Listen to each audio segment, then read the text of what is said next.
Holy but Jesus, you bunch of some of my mother.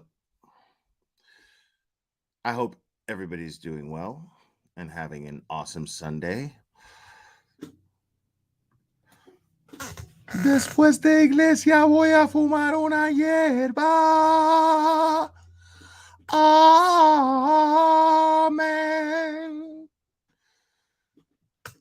Dolly Vision es una come mierda. Amen.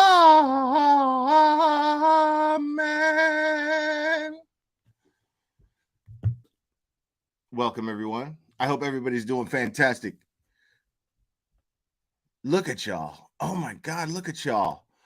Yo, big shout out to my man, Morbid Reality. Dude. Yo, this dude's live last night was absolute fire.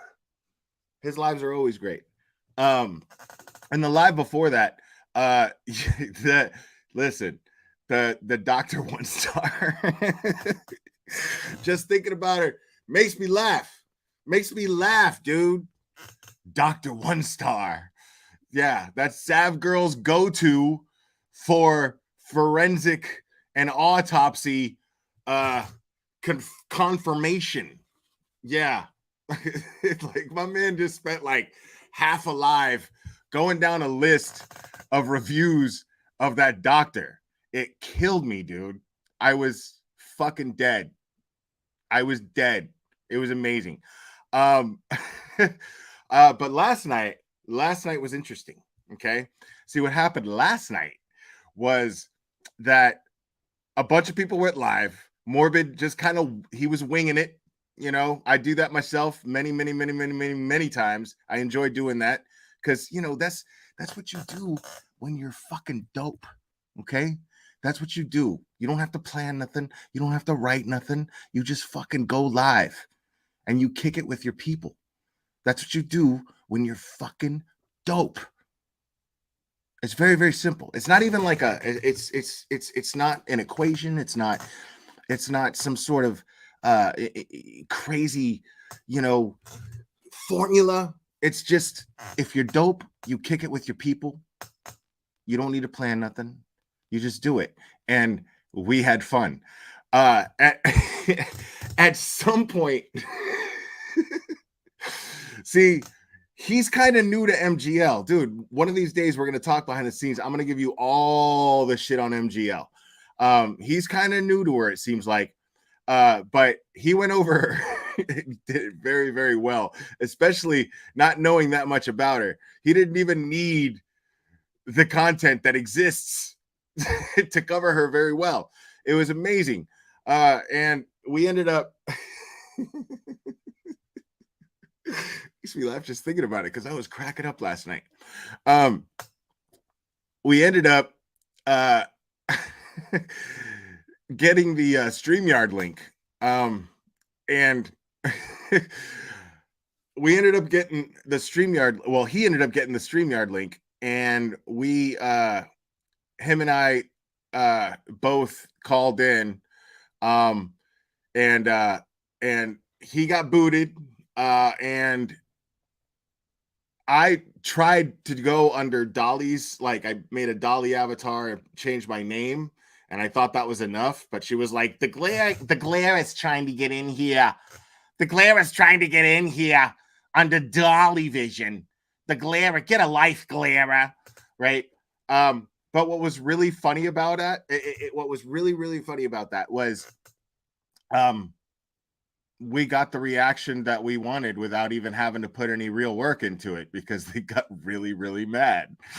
Oh, MGL. Oh, Molly. Oh, chicken cutlets. Oh, chicken cutlets. Yes, we know. We know. I know. Life is tough sometimes. I know, but you listen, MGL, you can coach yourself through it.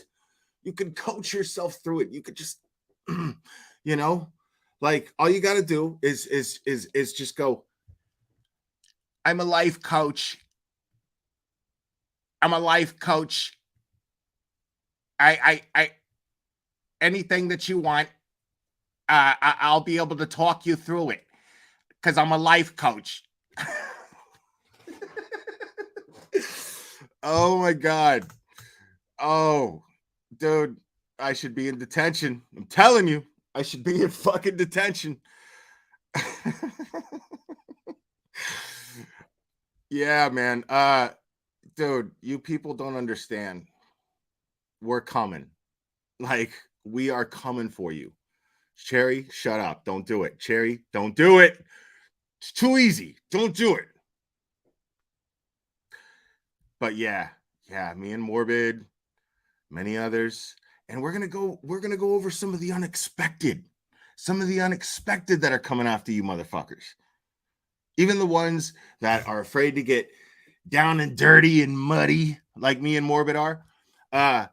Make sure to subscribe to Morbid Reality, please. Take a second right now. On your way out, hit the like and then go and subscribe to Morbid Reality, because if you don't, then you are a protester. You thought I was going to build up something much better than that. No, sorry. No, you're just a protester, because they've redefined the word. It's gross.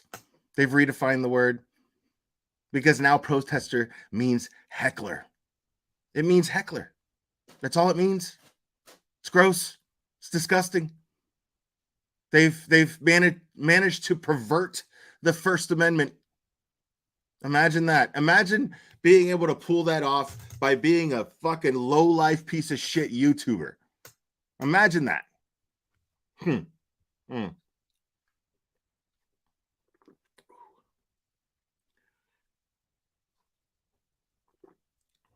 Well,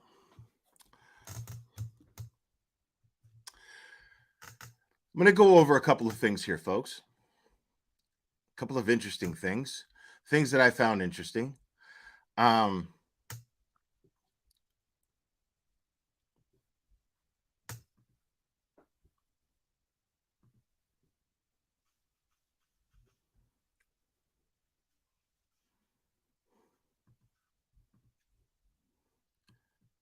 Now, my man here, all right, my man here is a former NYPD. Many of you know him. He's a former NYPD homicide detective. Okay, nobody more qualified. And we've had differences of opinions on other things, not police related things, because he's a cop. I'm not. I can't argue with the dude. But overall, I respect this man very much. I respect his experience. I respect his service. And without further ado, and this is going to be a reaction video, folks, because I straight up clicked on this due to the title. But I know what he's going to say. Subscribe button, hit that notification bell so you'll get all things. Now, real quick, before I get into that, I want to explain something to you guys. If you don't already know, the name of this channel is called The Glarer, okay? Glarer is an acronym, okay? It stands for gratitude, logic, awareness, acceptance, accountability, rationality, empathy, and resilience. What applies here most, okay? Now, before I get into that, I'll explain for a second. That is something that I use in order to make better decisions in my life. See, there was a time where I was what you might know today as a Lowell's cow. There was a time, okay? And then I got real low, and then I had to wake up. I had to wake up, and I had to change my entire outlook on life. Now,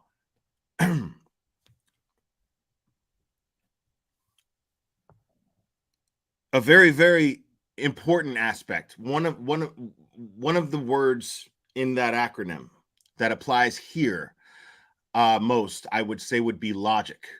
And I without even watching this yet, I'm going to say that Duty Ron here, and make sure you subscribe to Duty Ron. I'm going to say that Duty Ron here is going to give us some logic. As an experienced New York City homicide detective, retired, this dude is going to give you some logic right here.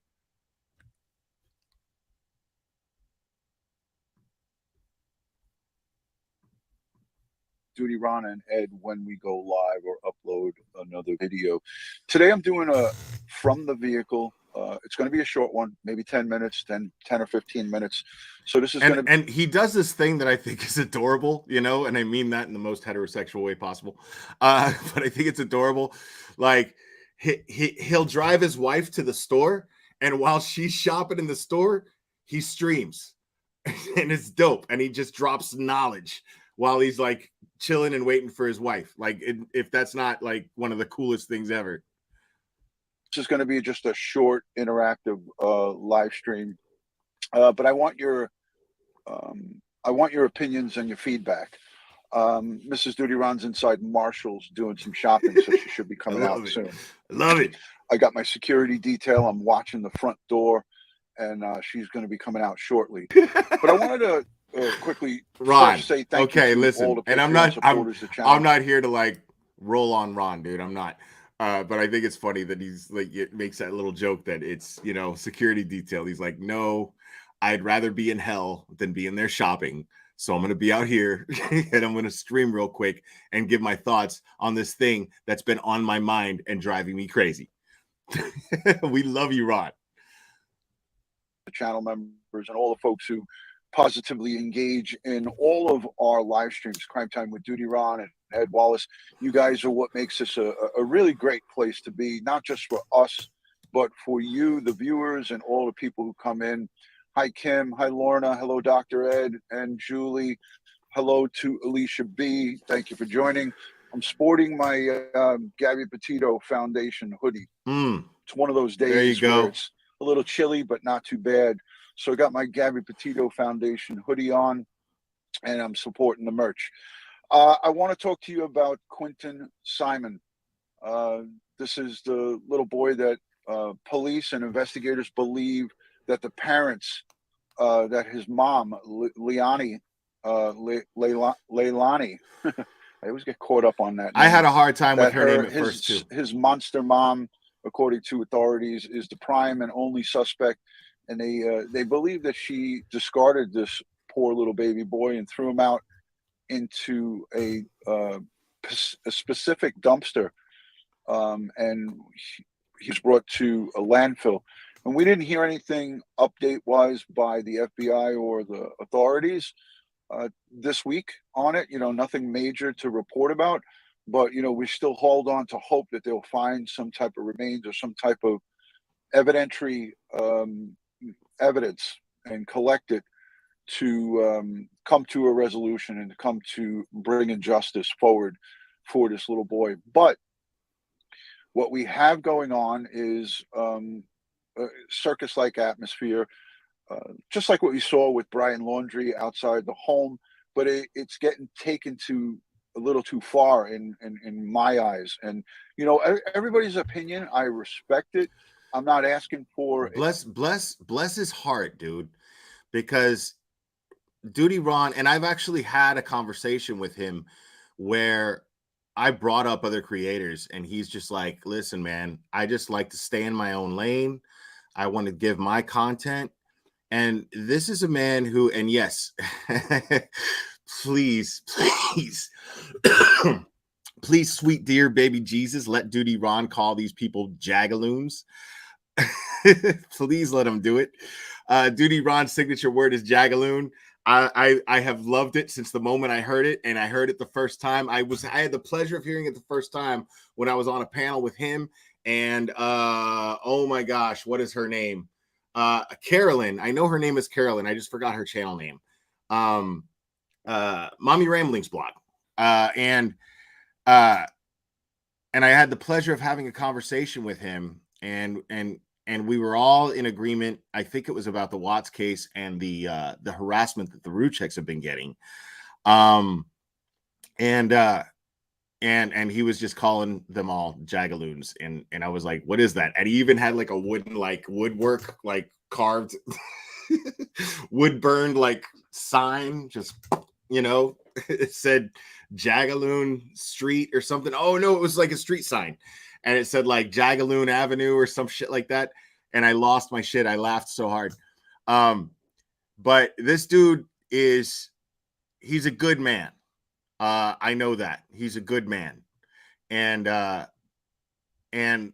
bless his heart, he doesn't want to like have problems and get into a drama thing with other channels, and I totally get that. Um, there's creators like me that just really doesn't. I don't give a fuck.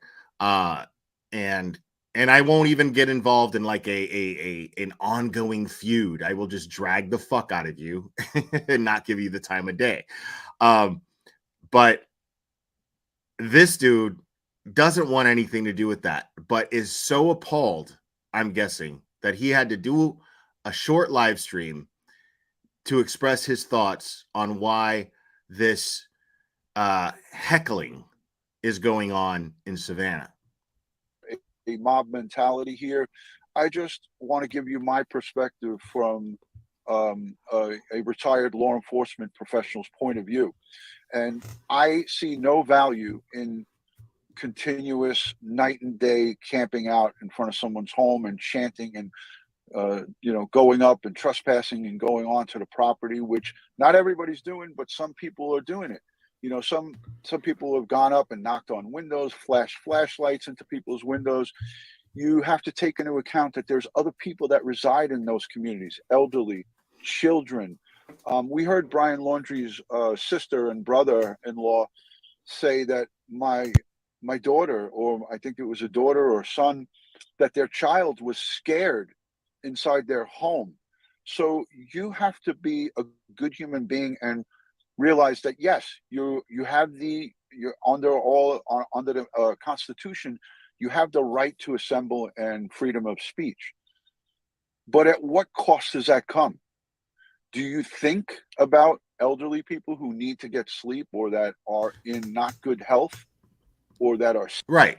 Nobody's telling you that you can't express your freedom of speech. The problem with what these people are doing is they're abusing their freedom of speech. And the reason why I say that is because they're not considering, thank you, Barb Murray, they need an update, not a life coach share. Thank you. The reason why uh, there's the difference between, in this case, they're abusing their freedom of speech and not exercising it, is because they are victimizing people in the process. Not just the people they're protesting, but innocent bystanders that are in the general vicinity, that are in the environment, and they're not thinking of them. So when you abuse your freedom of speech, it's because you're being an asshole. Because I like my freedom of speech. And I don't want laws to be made that are going to constrict my freedom of speech that much more and keep me more boxed up as an American. That pisses me off when I think about it. Okay? Because the idea, people, let me get this out of the way real quick. The idea behind our American rights is to evolve as a society. It is to give us as human beings, as individuals, the faith. Barb Murray, thank you. They need an attorney, not a life coach. It's to give us the faith that we can start to police ourselves someday. I mean, think about that thought.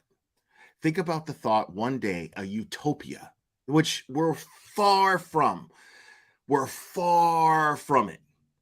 But a utopia where we don't need police, because we have grown into a society where we respect each and every person that we know enough to not hurt them, to simply just be good fucking people. Good people, man. Where, you know what? You do you, I'll do me. What a beautiful world, dude. What a beautiful world. And the idea of our rights in this country was based on that vision to get us there one day, man. To get us there. Think about that. It's a beautiful thing. That's why we beat those limey redcoats like Cherry. But in all seriousness, when you do that, then what happens? Then other people are victimized, and then these laws become more constrict. And that means that our freedoms collectively become a little bit less, just a little bit. And I don't want that to happen. And I don't like people like bullshit strangler Betty and douche Dolly messing this up. Because the idea is that we are good people at heart. Collectively, we are. But right now, we're not.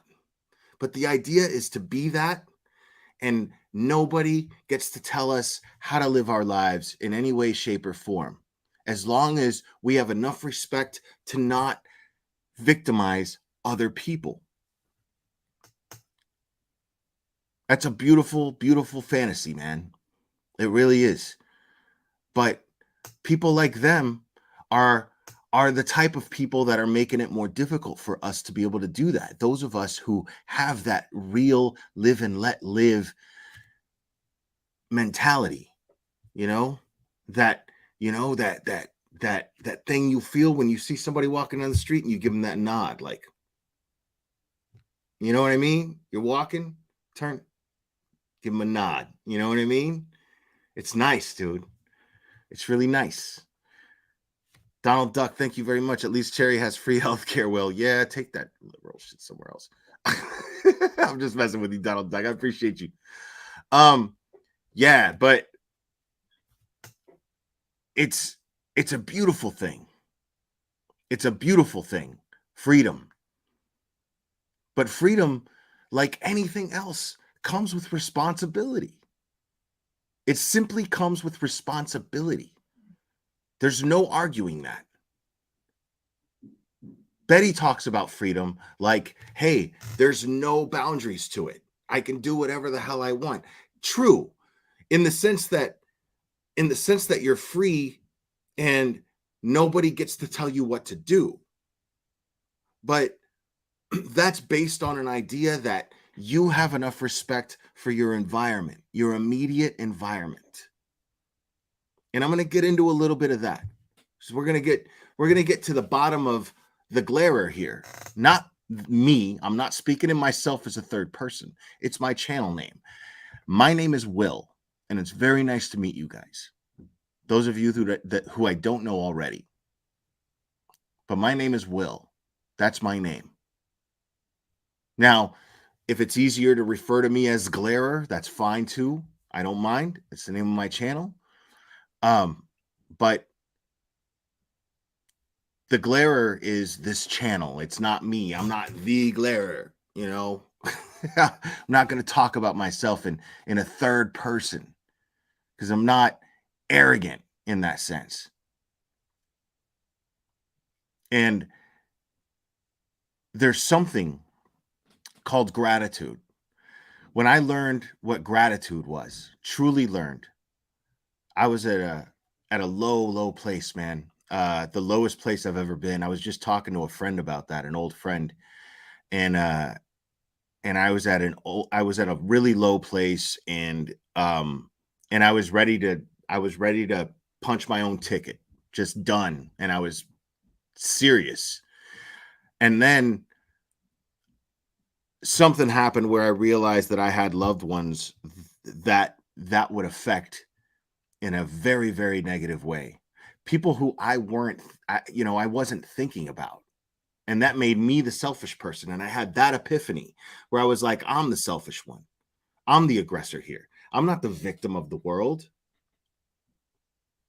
Being put on this planet is a beautiful thing, dude. You know that there is a 400 trillion to 1 chance. 400 trillion to 1 chance that you are born.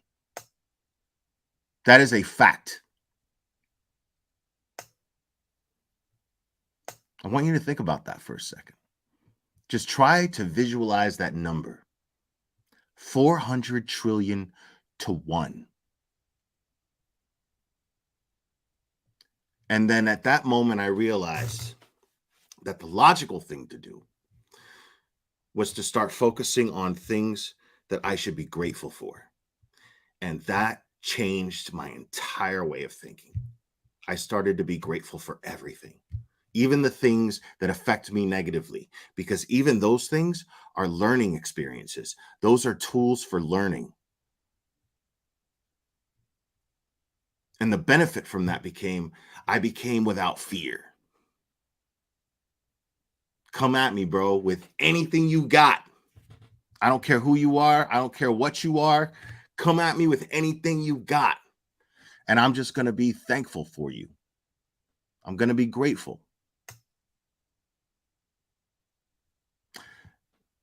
And when you do that, you learn to really be grateful for things like your freedoms and your rights, because I did.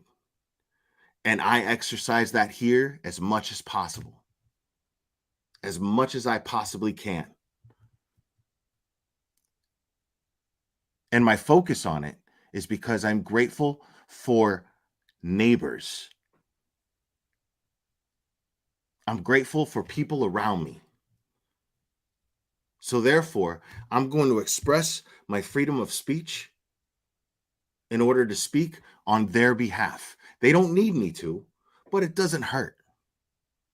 You know what I mean? It doesn't hurt.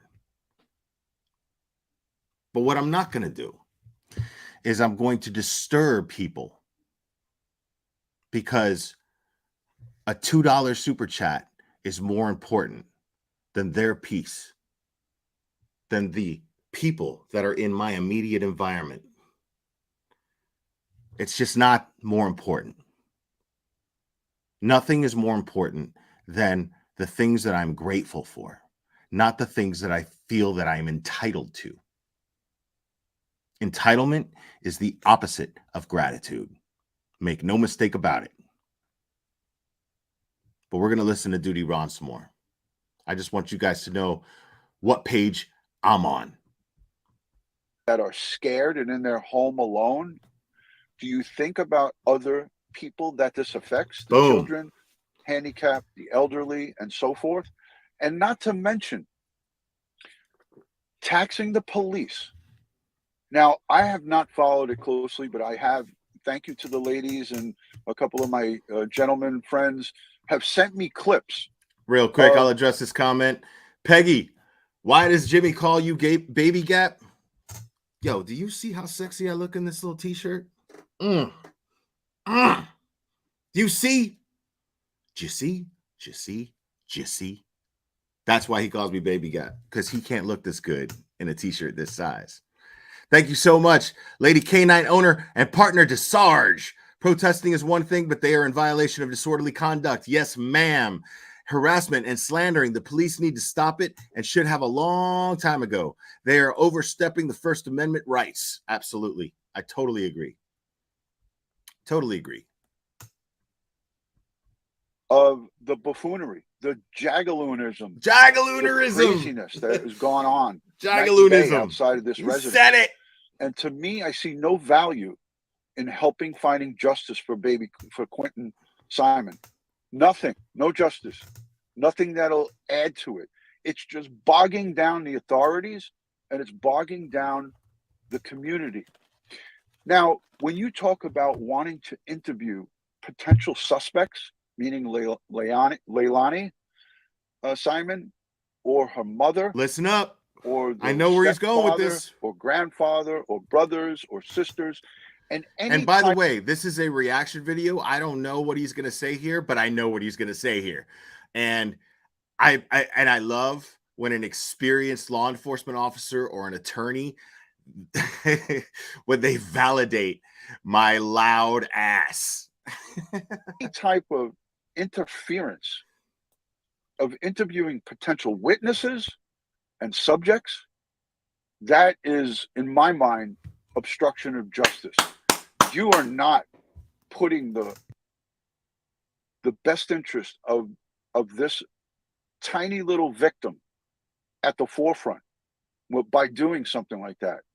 So it is not the job of a civilian. It's the job of the duly sworn law enforcement professionals who are in and on that case. But it's also our responsibility, people. You notice that I just addressed you guys as people, and I address you guys as people all the time, and that is a compliment. And what I'm getting at here is that's why when a person is being prosecuted and tried in court, it is the people versus fulano de tal. The people versus fulano.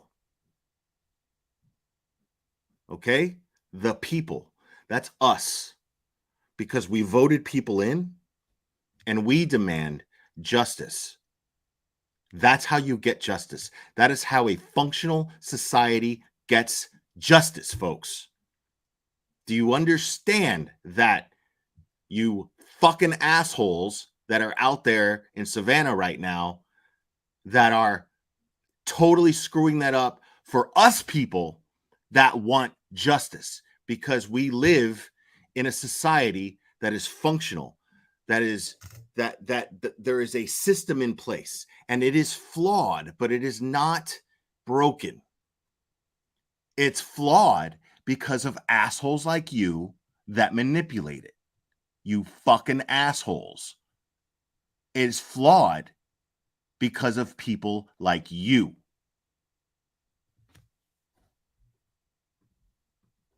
The lead investigator, the FBI, whoever is investigating it, those are the only people that should be speaking to potential witnesses, potential subjects or suspects, and that's it. So by somebody going and doing that, you are taking the justice for Quentin narrative and throwing it out the window. Because any conversations that are had between grandma, between the mom, between the biological father. Yes, sir. Listen up. These are all potential subjects and witnesses. Yes. Nobody should be interviewing them for their for their wants and needs, for their curiosity, because that is such a counterproductive. Listen, I could take Joe Murray, I could take Jess, the mystery maven, I can have my good friend Karen Cole from the UK, Legal Minded Friends, and each of one of those criminal defense attorneys will tell you that we have a field day that is helping defend a potential person if and when they're charged. So this stuff just gets my blood boiling. Me too. I can't stop it, but the people that are doing it are just, I don't know if they don't care, or they're just blocking it out, or whatever the case may be. It's not in the best interest of justice. Yes, Ron. Jagaloons. Let me say hello to a couple of friends in the chat. Kimberly, good to see you. Thank you for joining. Hi, Amelia. Always great to see you. Hi, Sylvia. I'm going to let them get through I'm on my YouTube app, so I'm not using StreamYard. Follow the grain in your wood.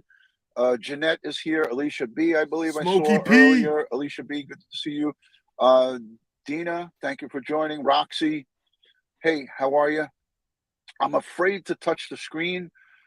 Prada, good to see you. I'm afraid to touch the screen. I can't highlight comments because I'm not using StreamYard. Let me know in the chat. Listen, Fotina, good to see you. Let me know in the chat. Wait, there's an ad coming. Sorry, guys. Top 2 grooming tips all men should know. What Get 3 free Dr. Squatch soaps with the starter set. That's 6 bars. Am I being too critical of what I'm observing, of what I'm seeing? Am I being too critical of, it's not just in this Quentin Simon case. This happens. Look, we had the circus in Summer Wells, right? We had the buffoonery. Let me know in the chat here and down below in the comments. The buffoonery. What do you think like, about this? I try to picture Duty Ron, like, I'm not even trying to lie. Like, I try to picture Duty Ron back in the day. I try to picture this man back in the day, like interrogating somebody and just like being really empathetic. I see him as the good cop, you know, like if there's good cop, bad cop, he's the good cop. And then he's sitting there going, what are you doing, my man? What are you doing with this jagaloon behavior, this buffoonery? What are you doing? Oh, man. I love it. I love it. This dude is awesome. It's good that Chasing Truth, welcome. Way behind. People who don't know how to but what you're saying, love. Thank you so much. To go and talk to potential witnesses and subjects. Let me know by putting a 1 in the chat if you think that that's okay. Because I listen, don't be shy. And put a number 2. And y'all make sure to subscribe to Chasing Truth. Me and her are kind of, listen, we're disagreeing on a couple things here in this case. But that don't mean, I want you to understand, if you see me saying something that is not totally gelling with another creator, that doesn't mean that we're not, you know, we both want the same thing, and we both want justice for Quentin. And I definitely believe that her heart is absolutely in the right place. So you guys make sure, if you guys want as many perspectives as possible that are productive perspectives, make sure to sub to Chasing Truth as well. 2 in the chat if you think it's not okay. For the folks who think that that's okay, go and look at the Delphi case. Look at this Delphi case that I covered for the first time last night. The Indiana superintendent of the police 5 months ago, and back, going back 5 years, across this 5 years, almost going on 6 years, investigation with Abby and Libby to try to find the bridge guy. You know how many times I was able to, in an hour, uncover that they said, the superintendent and other authorities said, it's not a good thing. We have to stop people on social media from trying to interview witnesses or trying to badger witnesses or going out and trying to extract information from people. Now, you see what I'm talking about? Now you got law enforcement, former law enforcement officers who have pull. You know, they have pull. They know people. And now they're talking about finding a way to stop social media people from going and interviewing witnesses. See, that is another law that gets put in place that infringes my fucking freedom of speech, because maybe I don't know under what circumstance, but somebody in the right place at the right time can interview somebody or speak to somebody and get evidence somehow.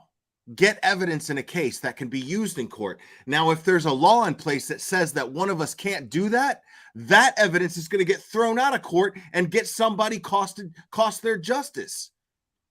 You see what I'm talking about? There's 2 sides to every coin. And I'm not shitting on Duty Ron here for saying that. I'm saying, because I get what he's saying. You know, he doesn't want what's going on right now happening. But these people are abusing their First Amendment right, and it's costing us, good people, good YouTube creators, the chance to be able to do some good. That's if they actually manage to get this law passed that they're talking about. People that we need to get that information from and legally document it so it could be used against them in a court of law. But if Joe Schmo or, Miss Karen goes out there and gets an interview from somebody who turns up to be a potential subject, witness, or perpetrator of a crime. Listen, I know Duty Ron doesn't want to have beef with no creators or nothing, but Duty Ron just totally called fucking Bullhorn Strangler Betty a Karen. He totally called her a Karen. I'm sorry, Duty Ron, but that shit's funny. Defense attorney will strike whatever they say. We'll get it totally taken off, and they won't be able to use that in a court of law. That is the furthest thing from justice for any potential victim. The furthest thing from justice for any potential victim. And I say that with extreme conviction. Yeah, he does. Because that's how I feel about it. Right. I told you that this one would be a short one, and here we are 10 minutes into this thing. And he's pissed. I've got Mrs. Duty Ron here with me. Listen, I appreciate the super chats. And he's not done. The conversation about these cases. Mrs. Duty Ron is now in the car, and we're only halfway through this video because he's not done expressing his feelings on this. That's how strongly he feels about what he's talking about. And we need to listen up. This is an experienced investigator, man. This is a retired investigator. Retired. That means that guy put in a life. He didn't just put in the work. This dude put in the life. It's never easy to talk about and point out the wrongdoings that goes on in this case. And, you know, Ed Wallace and I, we're the first to talk about when the police do a poor investigation, right?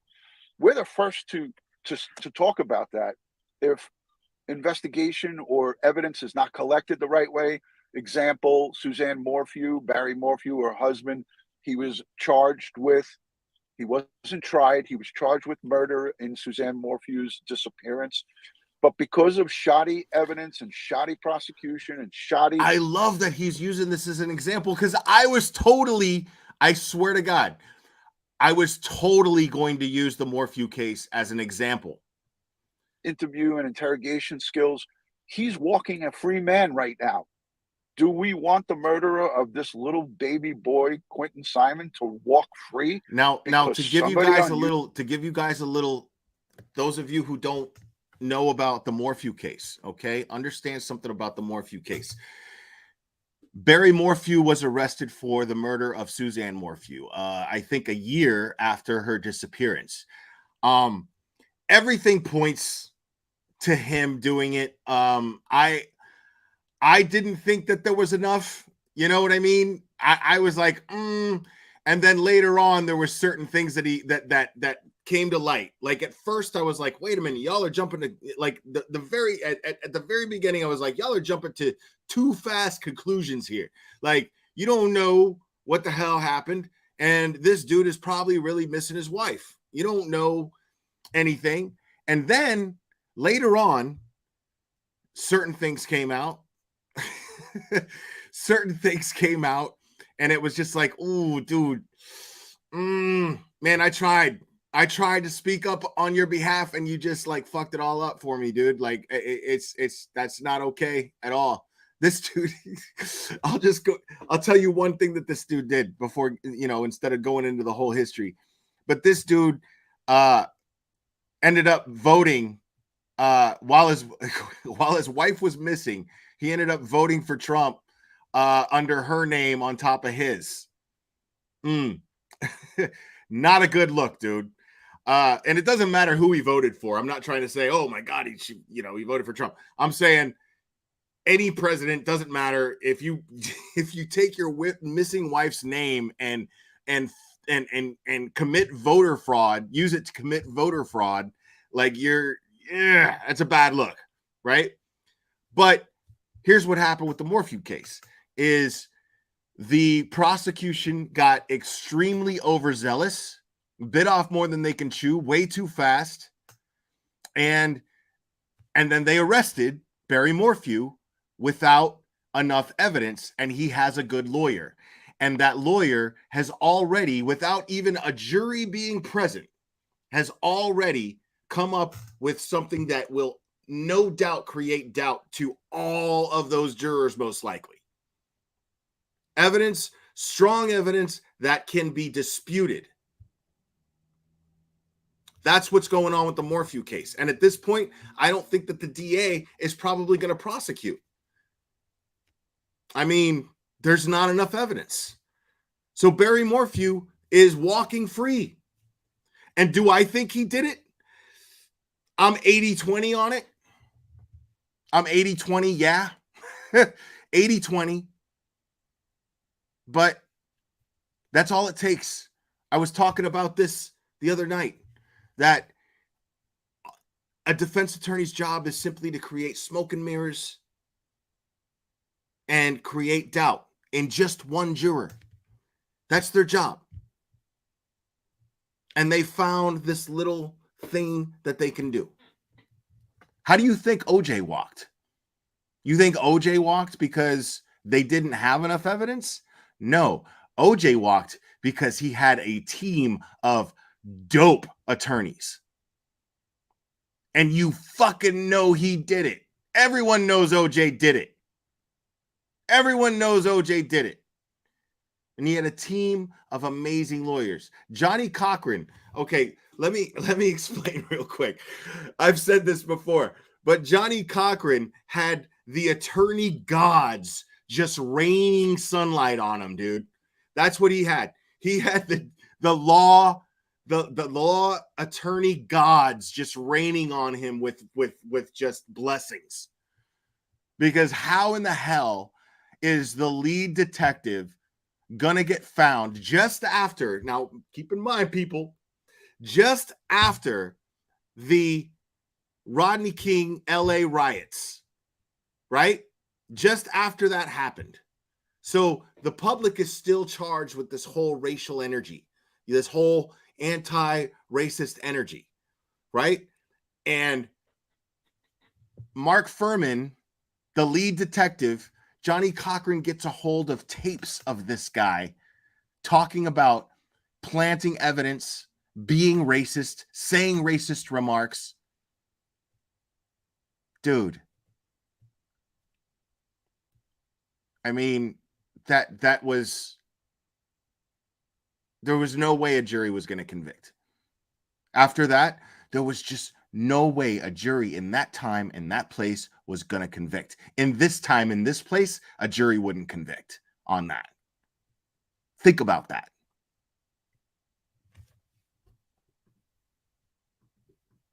On YouTube or Twitter or Facebook wanted to be in there interviewing the family and the subjects.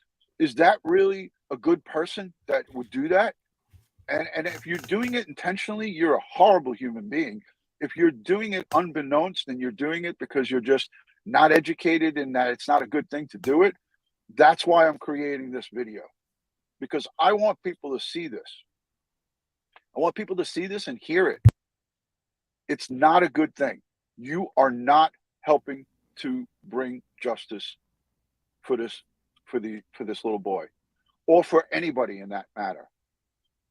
Who here would like to say hello to Mrs. Duty Ron? Oh my God. Hi, Mrs. Duty Ron. I know this ain't live, but put a 1 in the chat if you want to see and say hello quickly.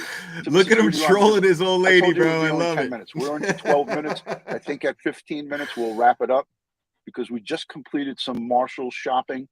Put a 1 in the chat if you want to say hi to Mrs. Duty Ron. You know, put a 2 if I should just leave her alone. Two. She's begging for a 2. 2. She's begging for number 2. Get her, Duty Ron. Get her. Let's see. Let's see what happens. Let's see, mommy. 1. No 2s. I don't see not 1, 2 yet. Look, all those 1s. Look. Alicia B said hello, J9. Jade, thank you for the cash app. I appreciate it. No number 2s. Everybody's saying 1. I'm waiting, even just for 1 number 2. What do you think they're gonna say? Number 2? Oh, come on. All right. Jerry, stop. 1 number 2, Monica. Have some respect. Yes, thank you. Team Mrs. Duty Ron. Monica comes in with a number 2. Thank you. She's saying thank you. Happy wife, happy life, Duty Ron. Absolutely. All right, here we go. Dang, Duty. Look, hey, yo. Hello. Duty Ron, no disrespect, but your wife is fine, dude. Congratulations on that. That's the kind of wife you land when you're a badass. Just so you know, when you are a New York badass, that's what you get to retire and grow old with. Okay? Take note. That's no Bullhorn Betty right there, folks. Is it me you're looking for? Okay, that's enough. All That's the enough. respect Wait a in the minute, hold world, on. Duty Remember what Ron. happened All last the time with respect this? in the world, sir. Well, I gotta go slow. Say goodbye to everybody. goodbye. He's not done yet, though. Oh my He's not done Okay. yet. I don't want to push it. I don't want to push my luck. She's camera shy. That was a lot. She, I love her. And we've been together how many? 41 years, babe? And never had a fight. It's a lie. That's a lie. We've At had least fights. once a day. We have fights. We do. We have not fist fights. We have arguments. Yeah, we agree to disagree sometimes, but we always come They together. don't care though. So continue on. Okay. All right. So she says to continue on. You guys don't care about that. Anyways, any good, healthy relationship, you have to have a little bit of back and forth. It's good. That's how we stay You married. saw he had, going on he had to get 30, the last word in there. 30, how many? It'll be 30. I see you, Ron. I see sure you, about dude. Did I ever think that I was going to be the Oh, chief man, of much something respect that to I'm Duty not? Ron, man. Whoever thinks that's going to happen? I don't know if there's more on the subject that he's Our talking little about Frankie. here. A little happens at night, and you start trespassing, and you start engaging with people, and playing baby sounds of babies crying, yelling and screaming and carrying on. It is just counterproductive. It does nothing to do. I'm not getting hit with a cast iron frying pan. I got permission from her. If she said no to turning it, I wouldn't have turned it. Everybody likes you, and everyone's sending compliments. Thank you. She said thank you. She doesn't even look 40. They're saying she's the same age as me, by the way. I have a couple of months on her. I'm April. She's August. I'm an Aries. She's a Leo. So I'm going to be turning 59. Oh my God. Now I got to say for the 59 record, this April. if in theory, if Duty Ron was a dick and he was difficult to live with, she would probably look a lot rougher. You know what I mean? she wouldn't keep that youthful look so well. So I'm throwing out the theory that Duty Ron is like the dopest husband ever. Calamity Jade, thank you so much. I'm just gonna put this right here. Her and her bald head bully are like 5-year-olds apart. Yeah, he's not talking about Duty Ron and Mrs. Duty Ron. He's talking about Calamity Jade is talking about Strangler and Dipshit. April, and so will she in August. Cool. So we're 58. That's that. All right, guys. Much love and respect. Can you guys all please give us, during the course of my business week, I bring you some live. The prosecution rested. Now the defense. Okay, he's talking about something else. Their side, and they should be. Let's get into something else real quick here. Thank you, Duty Ron, for taking the time to address this. Big shout out to Duty Ron. Make sure you subscribe to his channel, and big shout out to him for addressing this disgusting behavior.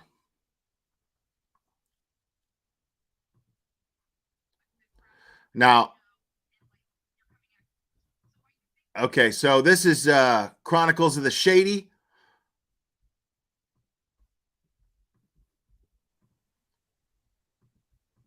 And you're coming out here to protest me. I'm not protesting.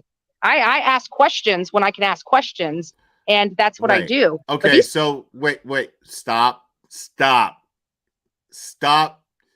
you choking.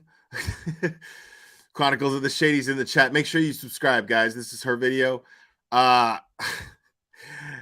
Okay, so she just said, let me just play that one more time. So why are you thinking you're coming out here to protest me? I'm not protesting. I ask questions. So why are you thinking you're coming out here to protest me? I'm not protesting. I ask. So why are you thinking you're coming out here to protest me? I'm not protesting. That's interesting.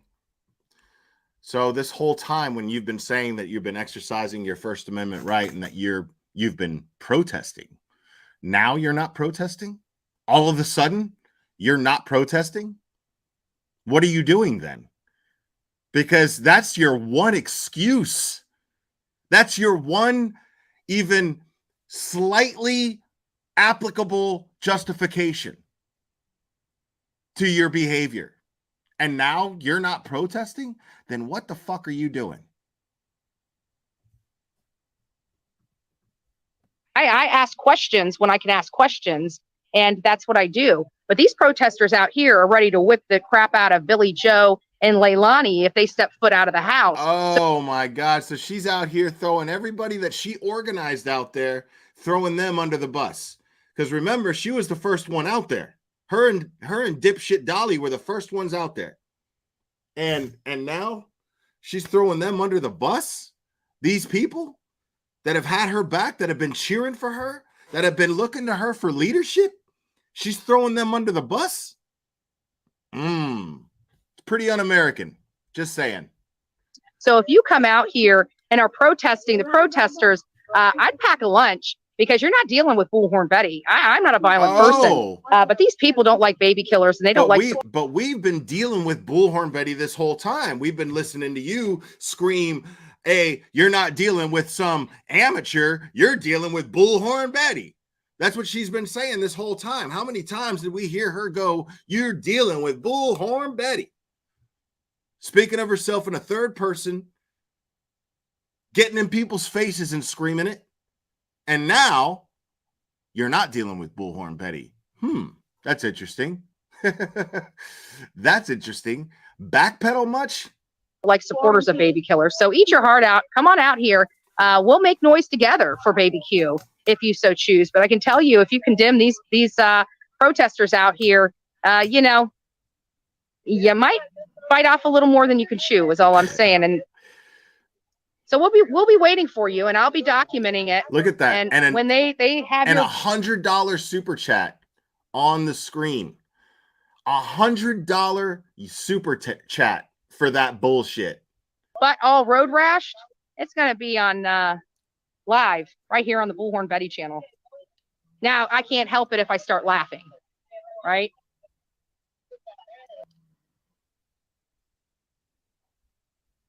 So, interesting. Again, the Constitution, I've got it in my car and happy to share it with any officer that comes up here and states anything about noise, because the Constitution I have in my car right now does not state or have an asterisk or a footnote that says that we have to abide by local ordinances when we're exercising our constitutional right of freedom of speech, as well as freedom of assembly and freedom to protest. Now it doesn't say that we have to abide by these local noise ordinances. Oh my God. Yeah, well, a local noise ordinance is there. You don't get to use the First Amendment as a loophole. Now, here's the fun stuff, folks. So last night, and I'm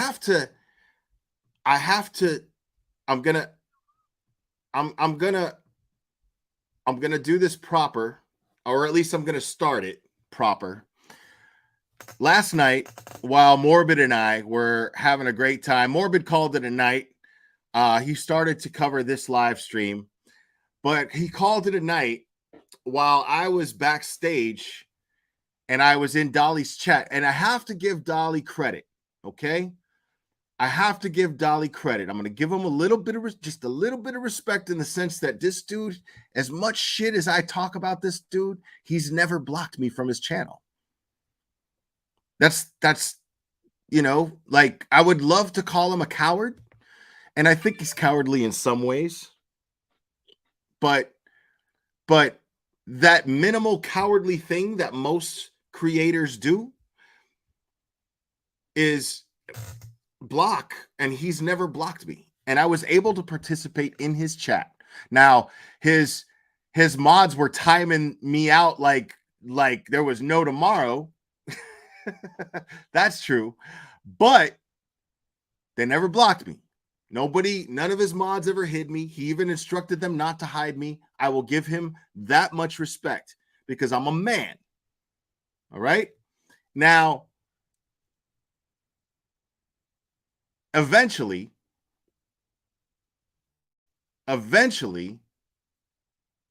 he let me up on panel because I kept asking to come up on panel. Actually, real quick.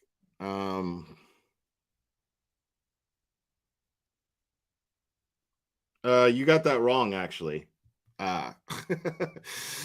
Yeah, you got that wrong, you fucking troll. There's only room for one troll in here, motherfucker.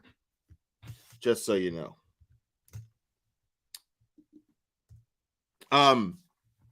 Yeah, you're gone. So eventually, finally, after I kept saying, be a man, bring me up on panel, he brought me up on panel.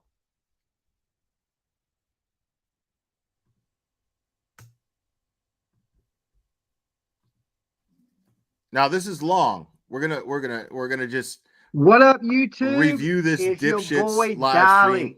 Back up in the house. It's good to see all you beautiful people. So many of you too, already in the room. It's 3 o'clock in the morning. All you people are still up. Like, okay. So today, wait a second. So who are you to talk about people being up, bro? Because look at your eyes, dude. Your eyes. You look like you got in a time machine and went to you in a DeLorean and hit 88 miles per hour and then ended up at this place at the same night that Betty arrested for a DUI and having a big bag of booger sugar. we're talking all kinds of stuff, okay? We're going to talk about Lonnie, okay? Because this is lying. She be lying. Okay, I'm starting to think. It's 3 a.m, guys.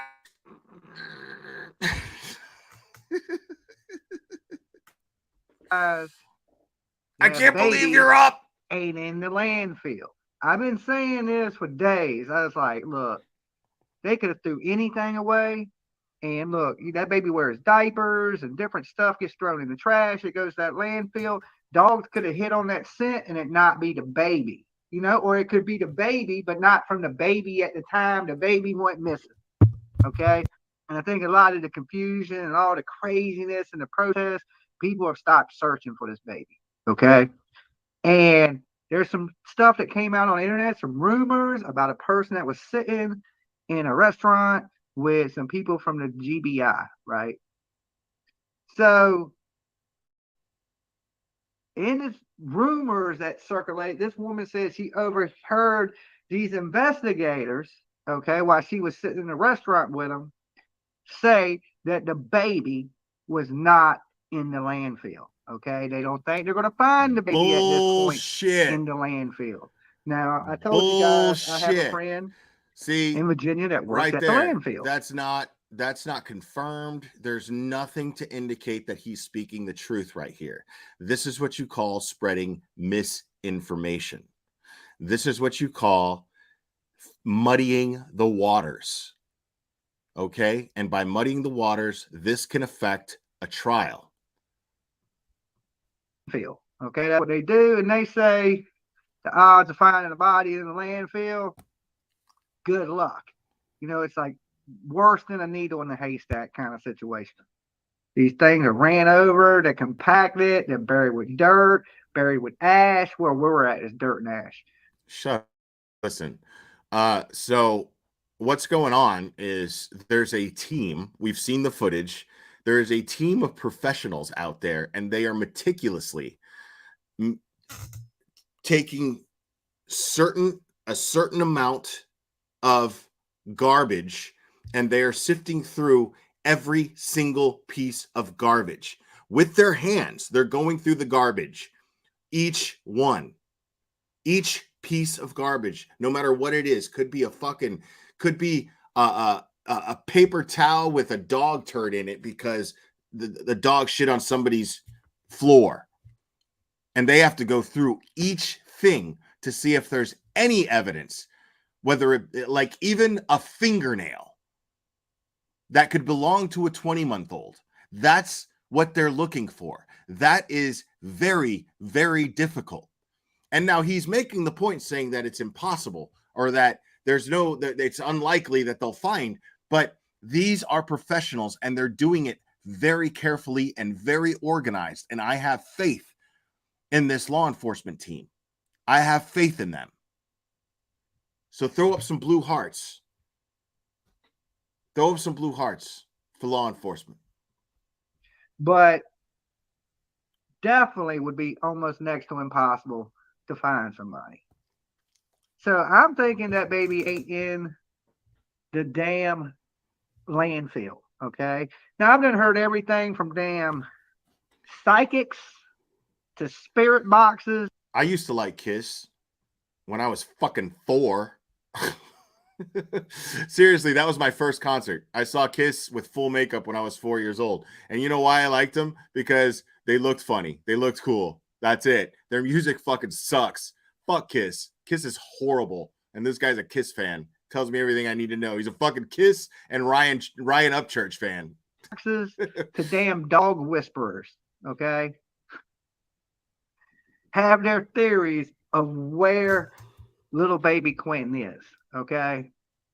So today I kind of took off a little bit from the house and was looking around, doing a little bit of sleuthing. That's why you guys ain't seen me much today. I just been digging into some things. And in the morning, in the AM, I'm going to search those places that I've been digging into all day today. So I'm just waiting for the sun just to barely crack out. I already got my damn cameras ready to roll, my GoPros, everything. And we're going on the hunt. We're going up in these woods. We're going down these tracks. We're going everywhere. Okay. Today, I'm hunting everywhere. Anywhere I think Leilani could have got to in a certain amount of time, I'm looking there. Okay. Because I think with everything going on and them throwing out this misinformation and mass confusion, you know, and then turn this into a circus, you know, that they're lying. Every last single one of them's lying. They put out misinformation after misinformation and misinformation. That's why they're on the internet. Okay? If they were telling the truth, they wouldn't have to come to the internet. They're just coming out here lying like shit to hold the baby. Okay, let's think about it. At first, the baby was kidnapped. Then it was just missing. Okay, it wasn't a kidnapping. The baby's just missing now. Now the baby's been thrown in the dump. Then it's the baby drowned. So the stories over the 3 weeks that this whole Georgia thing has been going on, it has absolutely changed every week. No, it hasn't. Like you're like, okay, the baby's in a landfill. No, it hasn't. In a landfill. Damn, baby drowned. Baby didn't drown. You know what I'm saying? So you're like, they're throwing out so much misinformation. But what it's done, it's locked in all the searchers on one place. That's it.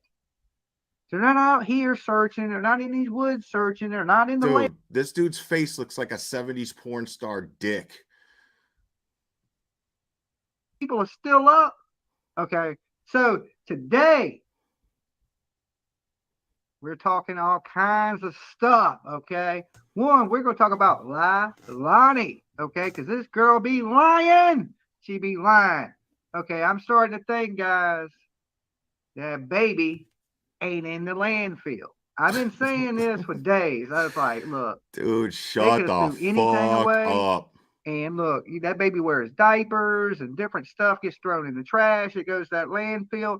Dogs could have hit on that scent and it not be the baby. This, you know, this is the logic that's claiming they're investigating.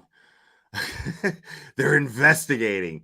Could be the baby, but not from the baby at the time the baby went missing. Okay. And I think a lot of the confusion and all the craziness and the protests, people have stopped searching for this baby. Okay. And nobody stopped searching for the baby. On the internet, some rumors about a person that was sitting in a restaurant with some people from the GBI, right? So now he just said it was a rumor. that's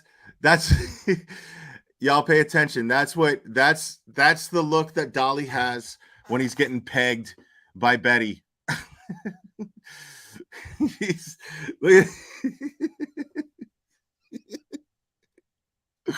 That's Betty pegging me face right there.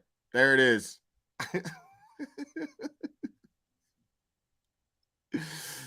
Well, dang. Dang, girl. Oh my God. You're making me feel like I'm in heaven. Oh my God. Damn, you trying to rip a new hole in there. Come on. Slow down.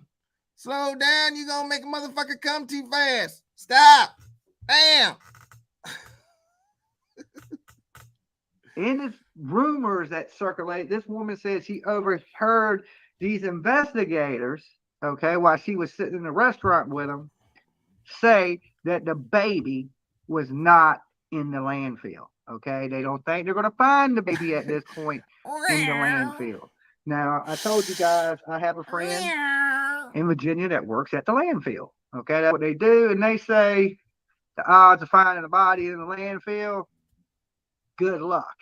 You know, it's like worse than a needle in a haystack kind of situation. Yeah, you already said that. These things are ran over, they're compacted, they're buried with dirt, buried with ash. Stuff. Where we're at is dirt and ash. Let's get to the good but stuff.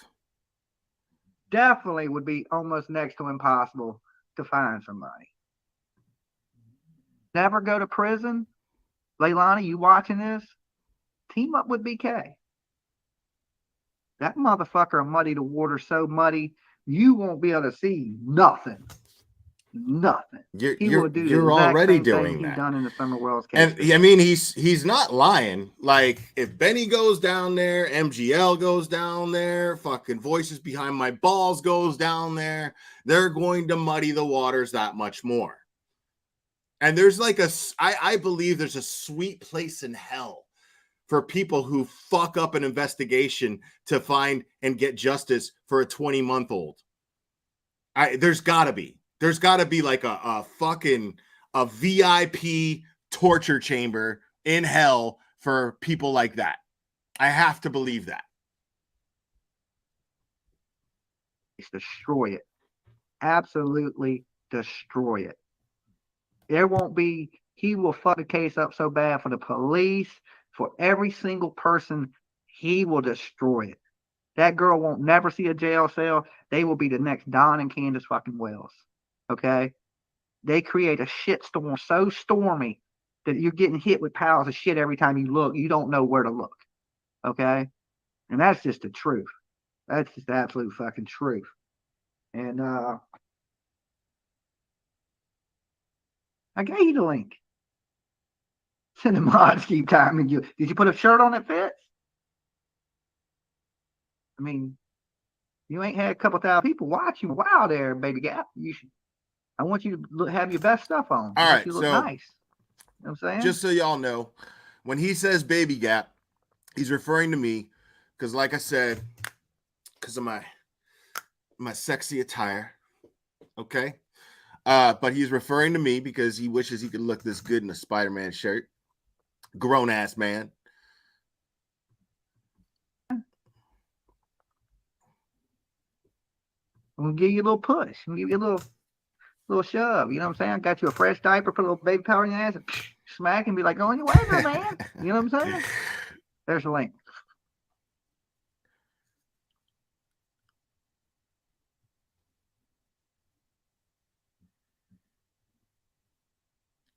Now, once I get on here, I want you guys to pay attention because seeing a hoe for clicks and views. I feel very strongly. I want people to understand something. I feel very strongly about this Quentin Simon case, and I want him to get justice. And some might criticize me because I did not engage with him in an insult exchange. I wanted to get answers, and I wanted to get him to answer very simple questions that I'm surprised that he even let me up there, because any other creator that I criticize and call out what they're doing normally would not let me do that. They're too afraid of the truth. And I will give him respect in the sense that he did let me up there, and I think that he was hoping to engage in a back and forth, because I have interacted with him. I've called into his channel before when he was live, and then he just started insulting, and I just kept going, wow, wow, because I was trying to do the same thing. This time, he actually answered these questions. So I'll give him that credit, but the answers to those questions were exactly pretty much what I expected. So, yeah.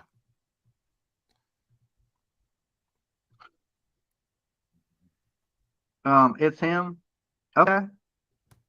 All right, we got Baby Gap with us. What's up, man? Yeah, it's me. Can you hear me? Hold on, I gotta give me 1 sec. Okay, now we're good. Now we're good. All you right. ain't been drinking, All right. have you, Baby Gap? I had an echo. Okay, you got a little bit of a slur too. You ain't been drinking, have you? Have you been smoking?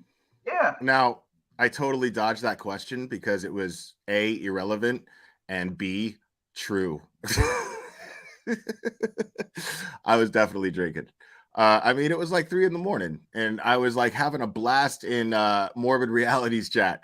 But yeah, I totally dodged that question. I was fucking hammered. Okay. CBD. All right. CBD. All right. All right. Let's get going. I'm smoking fake stuff. Let's have a serious conversation, because I mean, I don't like to talk shit about somebody unless I can address them directly. All right. Okay. So what do you want to talk about, Blair? What I want to talk about is the fact that, how do you think that what you're doing out there is helping Quentin?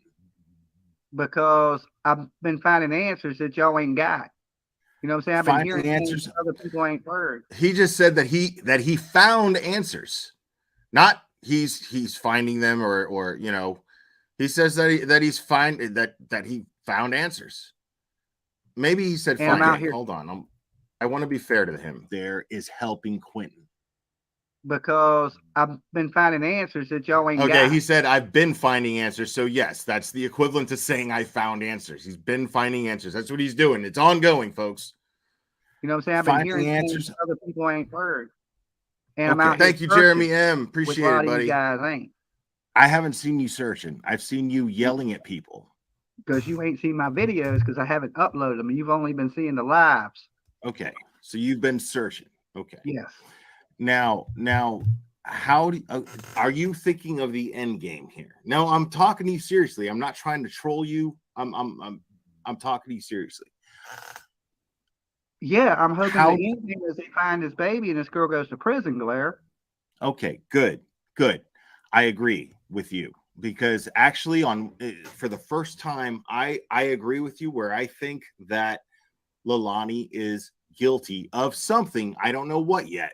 Of something, because law enforcement has not given us details as to what they suspect her of necessarily, but they suspect her. Okay, but we don't know exactly what she's guilty of, do we? Do you think it was a good move for the police chief to name this girl the prime suspect in the murder of her baby while she's not in jail, to allow all this shit to go down on the streets?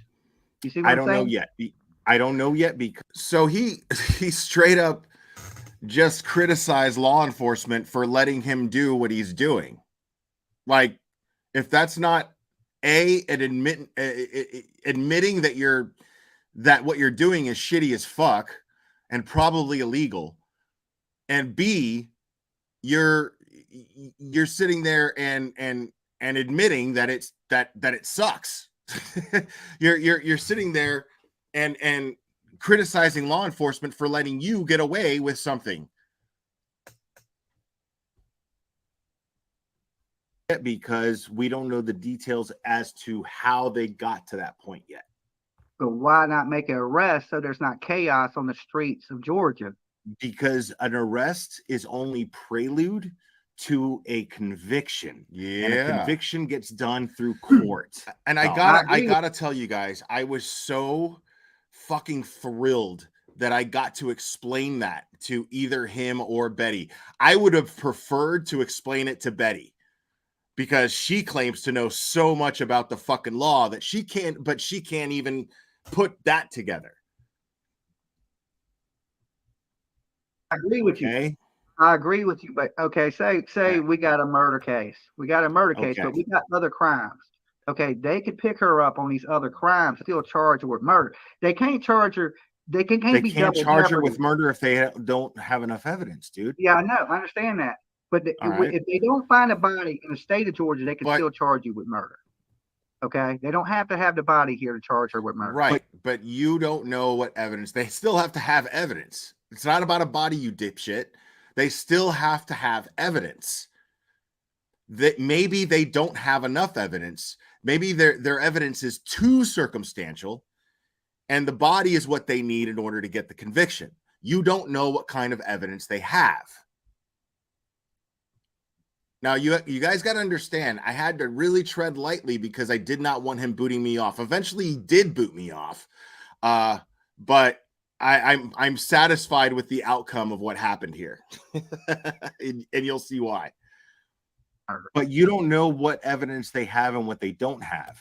You got let's try and fantasize about what's happening in a courtroom in the future. Right? I got to talk to him like he's 5. You don't know what they're going to present. I'm drunk and I got to talk to this guy like he's 5. You don't know what they've investigated. Well, they've hinted to what they have. They've hinted to it, so it gives you some. They have, but here you are. Hold on one second, real quick. And I'm not trying to attack you because I'm really wanting to have a conversation with you here. And I know we don't like each other. All right. But we have an opportunity here. All right. At no point, you guys, at no point did I disrespect this guy.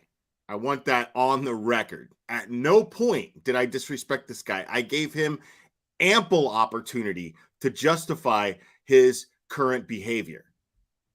Are causing chaos in a neighborhood. Hell, why? You can even look at it. You can even look at it like I gave him ample opportunity because it was his chat, not mine. Ample opportunity to sell himself more. Ample opportunity to sell himself more. And you'll see what he does.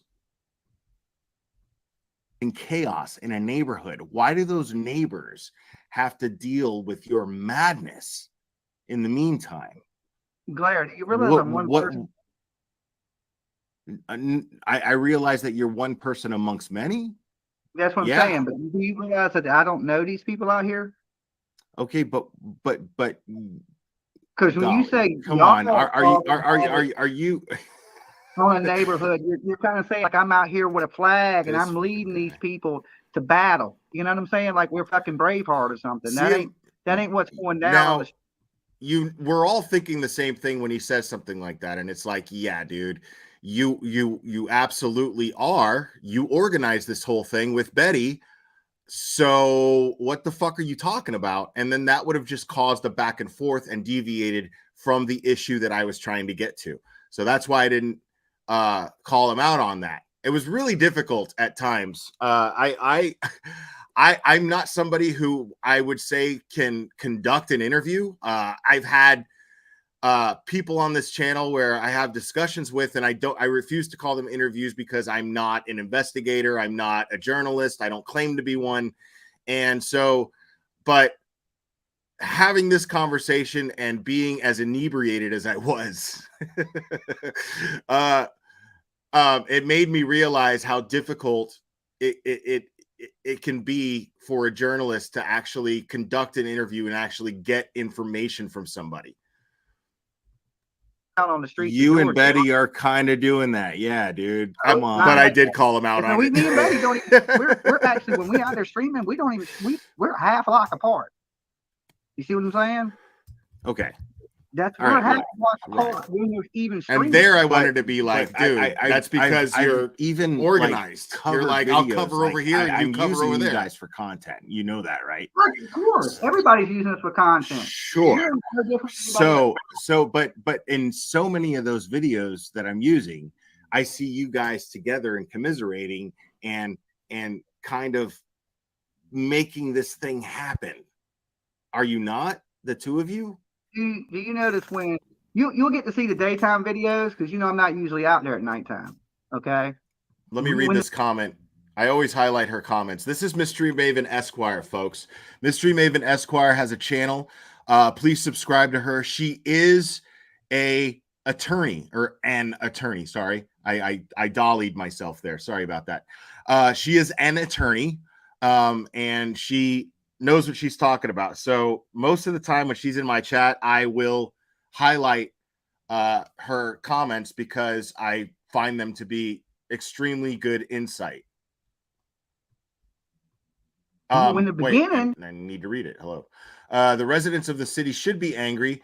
These two don't live there and will probably end up getting a venue change if a trial happens. I said that like 2 days ago. That's amazing. I love when attorneys and cops validate my commentary. I love it. I'm going to read that again. The residents of the city should be angry. These two don't live there and will probably end up getting a venue change if a trial happens, taking the jury opportunity away from the residents there.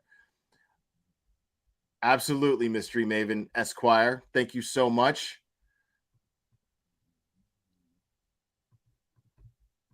Of course, when we were searching, because when we got there, it started off a search. Within day one, it turned into a murder investigation. We knew then that the police suspected it, but when we got here, it was come here to look for the baby. It wasn't to come here to protest the family, because we didn't know the baby was dead. You said it was a protest this whole time. None of us know that the baby is dead yet. Yeah. Now, law enforcement has said that they believe that the baby is dead, but they haven't confirmed that the baby is dead. This is very important if you're going to do true crime, Dolly. All right. I'm not trying to patronize you. All right. I think at this point, it would be fair to say that this baby is no longer with us. Okay. I think it would be fair to say, and that I'm not out looking for it. I'm looking for remains. Okay. I think that'd be fair to say. Are you looking for remains? Okay. Are you out there? He just claimed that what he's doing out there, even though he goes live for hours and hours every day, he's claiming that he's out there actually looking for remains. Okay, Dolly. I mean, you've proved it's not me that proved that wrong. You prove that wrong with your content. Nobody believes you when you say that, because we see you yelling and cussing at people all day long. All day long. There in the landfill searching with I'm gonna be searching other places trained to do so. Remains. I can't go out into the landfill, Blair. If I could go out into the landfill, I would go out there and volunteer. And so what exactly are you doing? I'm out looking. I'm looking for answers. Asking questions. All I've seen is you yelling at people, Dolly. No. All that chaos. I sat down with all that fighting was going on with all that crazy people the other day. I sat down and actually got to talk to Leilani, right? So them questions I asked her, I believe them questions are important. Very important. Okay, why haven't you released the video of you? After last night, I look like a coward if I take down the video where Baby Gap had talked to me, and I said in the video, while I was talking to Baby Gap, that I was out searching, so I better go out and search tomorrow so I can keep the video up and not look like a liar. Video of you talking to Leilani, because I know you would have filmed it. I mean, you would have filmed it. It was live. It was live. It was a 4-hour live. I'm sitting in the fucking front yard talking to her. Oh no. Oh, you're talking about when you were yelling at her. Okay. No, sorry. No. I yelled at her when she was in the back of the when gate. you were holding a sign with a turtle mask and saying, "Hey, Leilani, let's hook up, blah blah blah, let's get married, blah blah blah." Right? I mean, come on, I don't dude. Understanding the concept to draw attention to this. Explain it to me, please. There's not a lot of attention on it. I just wanted him to keep talking. There's not a lot of attention. What? Images to draw attention. Okay, it has attention on YouTube. has attention on YouTube. And you know why? Because everybody's talking about me and Betty. That's the only reason this has this big ass attention on it, right? Because there's these YouTubers on there, blah, blah, blah, blah. Everybody's fucking filming. Yeah, right now he's not mad at me. He's like 10% mad at me because I caused this. I just steered him in this direction, but he's 90% mad at me, mad at himself for he's 90% mad at himself for being forced to answer certain things and putting himself in this position. I didn't put him in this position. He put himself in this position by letting me on his panel.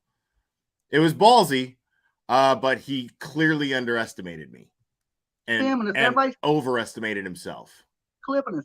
That's why everybody's talking about it on the internet. But they're not. You talking think it's about because it of you and Betty that everybody's talking about it? You think they're not talking about it on national news? So some of the little bit of the shocking things, it's the shock and all. They're not talking about you on the news. No, I don't. They are talking about you, but they're calling you hecklers and not. They protesters. can call me heckler or whatever they want. But you know what it did do? Out of that chaos, it got them out the fucking house and it got them answering questions. Tell me it didn't do that. They haven't answered any questions. Shit. I got a our video answered questions directly to me. So how can you say she didn't answer no questions? She answered every fucking question I asked her. Every single question. Which ones? Dude, you gotta go watch the goddamn video, man. I can't. He's so mad. Come on, dude. I mean, you're out there as a journalist. I mean, what did they answer? You're not watching it? But you're out there as a journalist. What did they answer? I'm out there as a YouTuber. Okay, but you asked questions. What questions did you ask? I asked her, did Danny ever put her hands on her kid? And she said, okay. Yes. I'm listening. She did say that. Okay. All right. I mean, I don't know, but so there's one. You want more? Okay. Yeah, okay. please. I asked her, did she wake up at 9:30? Or did she wake up at 6? She said she woke up at 9:30. She wasn't up at 6. This sounds a lot like an interview. Okay, keep going. Because I asked her a lot of things. You're right. That's I'm a YouTuber. I'm not a journalist. I'm a YouTuber. I don't interview, but I ask questions. No, I didn't see it in the chaos. Yeah. So I would walk over and ask her please just refresh me on the interview. Okay. So I asked her, did you kill your baby? She said no. Mm-hmm. Right. I asked her, did she wake up at 6 or 9:30? She said 9:30. I said, did Danny ever put his hands on your kids? She said yes. I said, how long was Danny here after? Dude, look at his eyes, dude. Look at his eyes. Like, those are not the eyes of a weed smoker. You see what I'm saying? Like, I know he's smoking weed, but he's doing something else if he's smoking weed and his eyes look like that at 3 a.m. I promise you. After it happened, she held up 4 fingers, 4 days. What else did I ask her? Matter of fact, she told me, she said, if you want to go play at the police station with me, she would go with me. So there was a lot of things that I thought came out of that. You know what I'm saying? And you got to see crack jaw fucking Betty Joe right out there, jaw shaking off her face. You know? Now, these people are supposed to be so concerned about this little baby, but they're doing pot, meat, kettle. Doing fucking drugs. They're out drinking. That ain't sounds pot, meat, cocaine. Somebody that sounds too concerned, you know. And I believe that she's guilty as shit. She's done something with this baby. You know, the chaos is not from you know, for the first time in a long time, you and I are in agreement. I think that Leilani is very guilty of something. I don't know exactly what, and I think that she knows exactly what happened to Quentin. I'm with you on that. All right.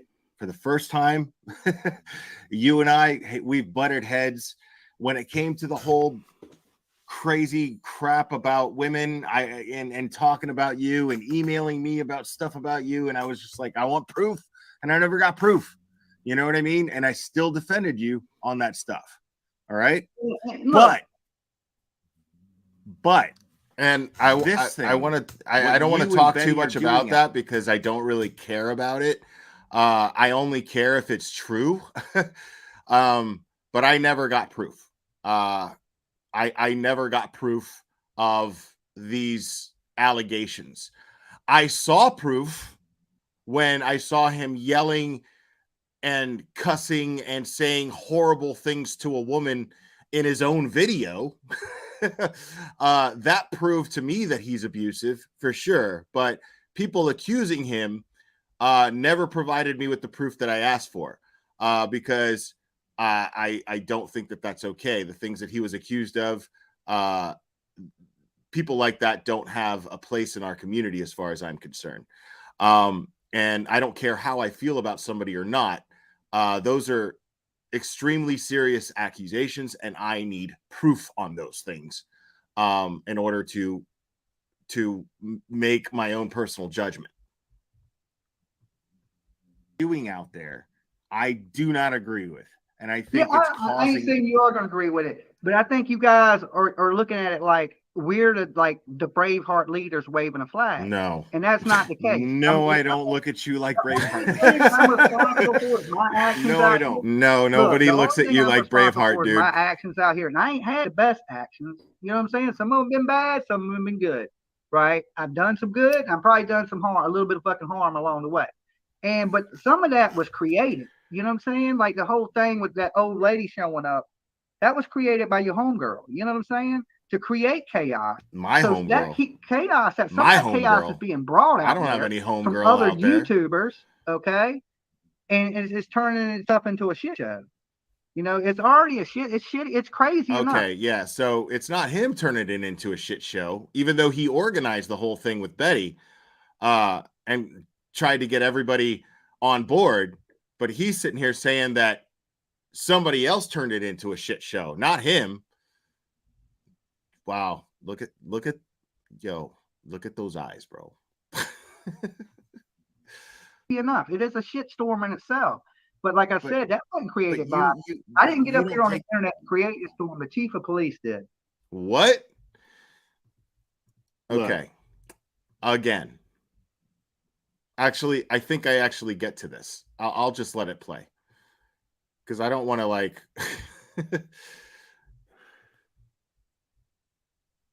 The fact that that you guys are out there and screaming and yelling at the prime suspect, I wonder if you understand how the law works, okay? Because you're tampering with potential witnesses. Do you understand that? If this goes to trial, if somebody gets arrested, right? Let's say Leilani gets arrested, Dolly. All right. Let's say Leilani gets arrested. If this goes to trial, okay, a defense attorney is going to be able to use what you're doing as smoke and mirrors. Do you get that? But what also a defense attorney would say is, no, I also asked her, was she at that trailer park where she threw that baby away? And she said no. So that same question she answered on my live video can also be used against her, sleuthing through the chaos. See what I'm saying? She said she wasn't there. Sleuthing through the chaos. She clearly said that on video that she wasn't there. Okay, wow. So that's also something that the prosecutor's gonna go, thank you, Dolly.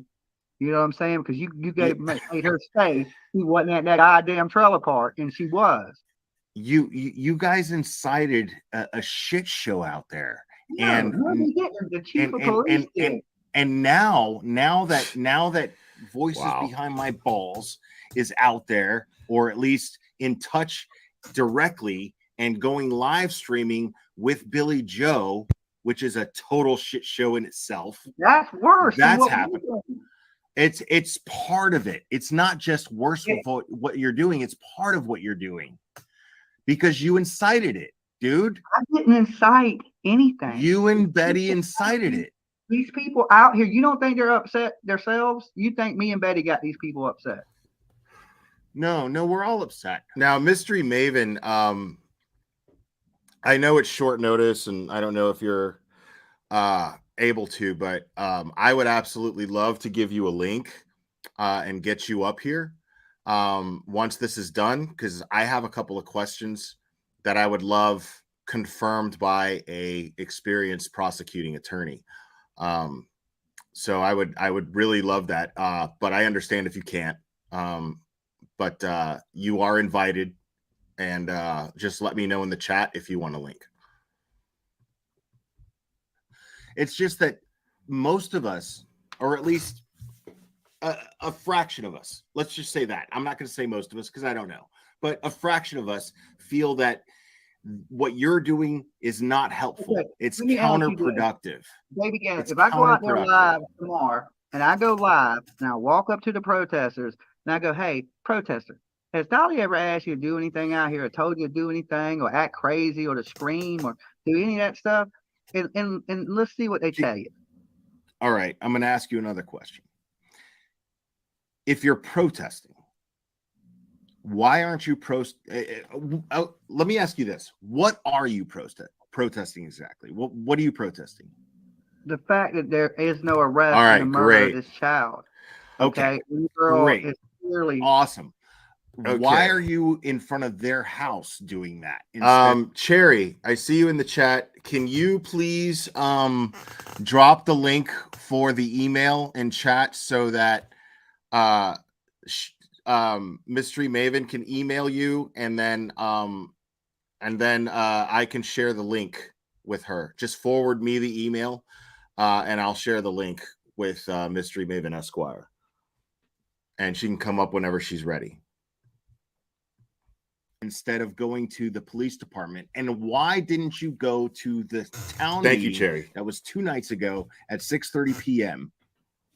One, I don't have protest. a ride. I'm bumming rides while I'm down here, baby Gap. Oh, I don't have like the best transportation. So I I'm mean, you jumping can rides. insult me all you want, but No, I'm trying to have a real conversation with you, man. Look, I'm trying to have a real conversation with you. I'm not from Chatham County. No, it's not live. Okay? There's not two of So I me. don't know You don't have to everything be. I don't know everything There's not that's two going of me. down in Chatham County. Okay. So who's running things? You or Betty? I run my own show. What do you mean? Who runs things? Betty. But you and Betty are in cahoots, right? I mean, you guys are. No. Betty has a YouTube channel, and I have a YouTube channel. Me and Betty. But you guys joined forces. I mean, you guys are dropping each other's names this whole time, aren't you? We're both here. If you okay, here, I mean, but you guys aren't exchanging information, and you guys didn't know about this town hall meeting that took place where you guys could have walked into and protested and talked to the police department. You could have talked to the mayor. You could have talked to the mayor of Savannah about the problem with the police. You didn't do that? Interesting, right? So why didn't they do that? If they're protesting, why are they yelling and harassing citizens? Why, if their problem is with the chief of police and they had an opportunity to address the chief of police or the chief of police's boss, the mayor, if they had an opportunity to do that, why didn't they take it? And why didn't Betty know about it? That's what I want to know. No, I didn't. Why? One, I didn't even know what was going on. I mean, but I mean, if the problem is the police and the problem is the investigation, why wouldn't you address the problem directly? Okay. I think problem is best addressed. Like you asked me, why didn't we do it in front of the police station? And why ain't it being done in front of the DA's office and things of that nature? But it is going to be done there. It's already planned to be done.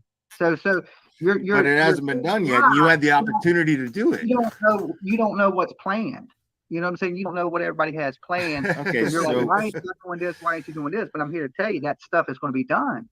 So I can back you. I'm basically, I hate to toot my own horn here, but I basically Steven Seagal'd his ass like Aikido with words, where every word he threw at me, I just like hit him back with it and made him knock himself down with his own shit. Back you up. What's the plan? I mean, what's the plan? The plan is to get them to arrest this lady. Okay. Okay. All right, but what's the plan to get that done? How? Like, how do you plan to execute that? Well, what days we're going to wear is where the plan would be. Some things you can't plan. Like I couldn't plan that crackhead running up on me. What was it, yesterday? I couldn't plan that. That wasn't in the script. You know what I'm saying? So that wasn't in the planning thing. From 9 to 10, we're going to cuss out a crackhead. You know But what I'm saying? how is I mean, from what I understand, I don't know who that was, but from what I understand, she was a YouTuber or a follower of a YouTube channel, a rival YouTube channel of yours. I mean, so how is that productive to finding Quentin and finding out what happened to Quentin? What is your blueprint to all this? Is what I want to know. The blueprint was to get this stuff some attention, which it has. Okay. Okay. No. That's not a blueprint. What I'm saying is what like step by step. What are you gonna let me talk on my channel, Claire? Sure. Yeah, I'm sorry. Go ahead. Okay.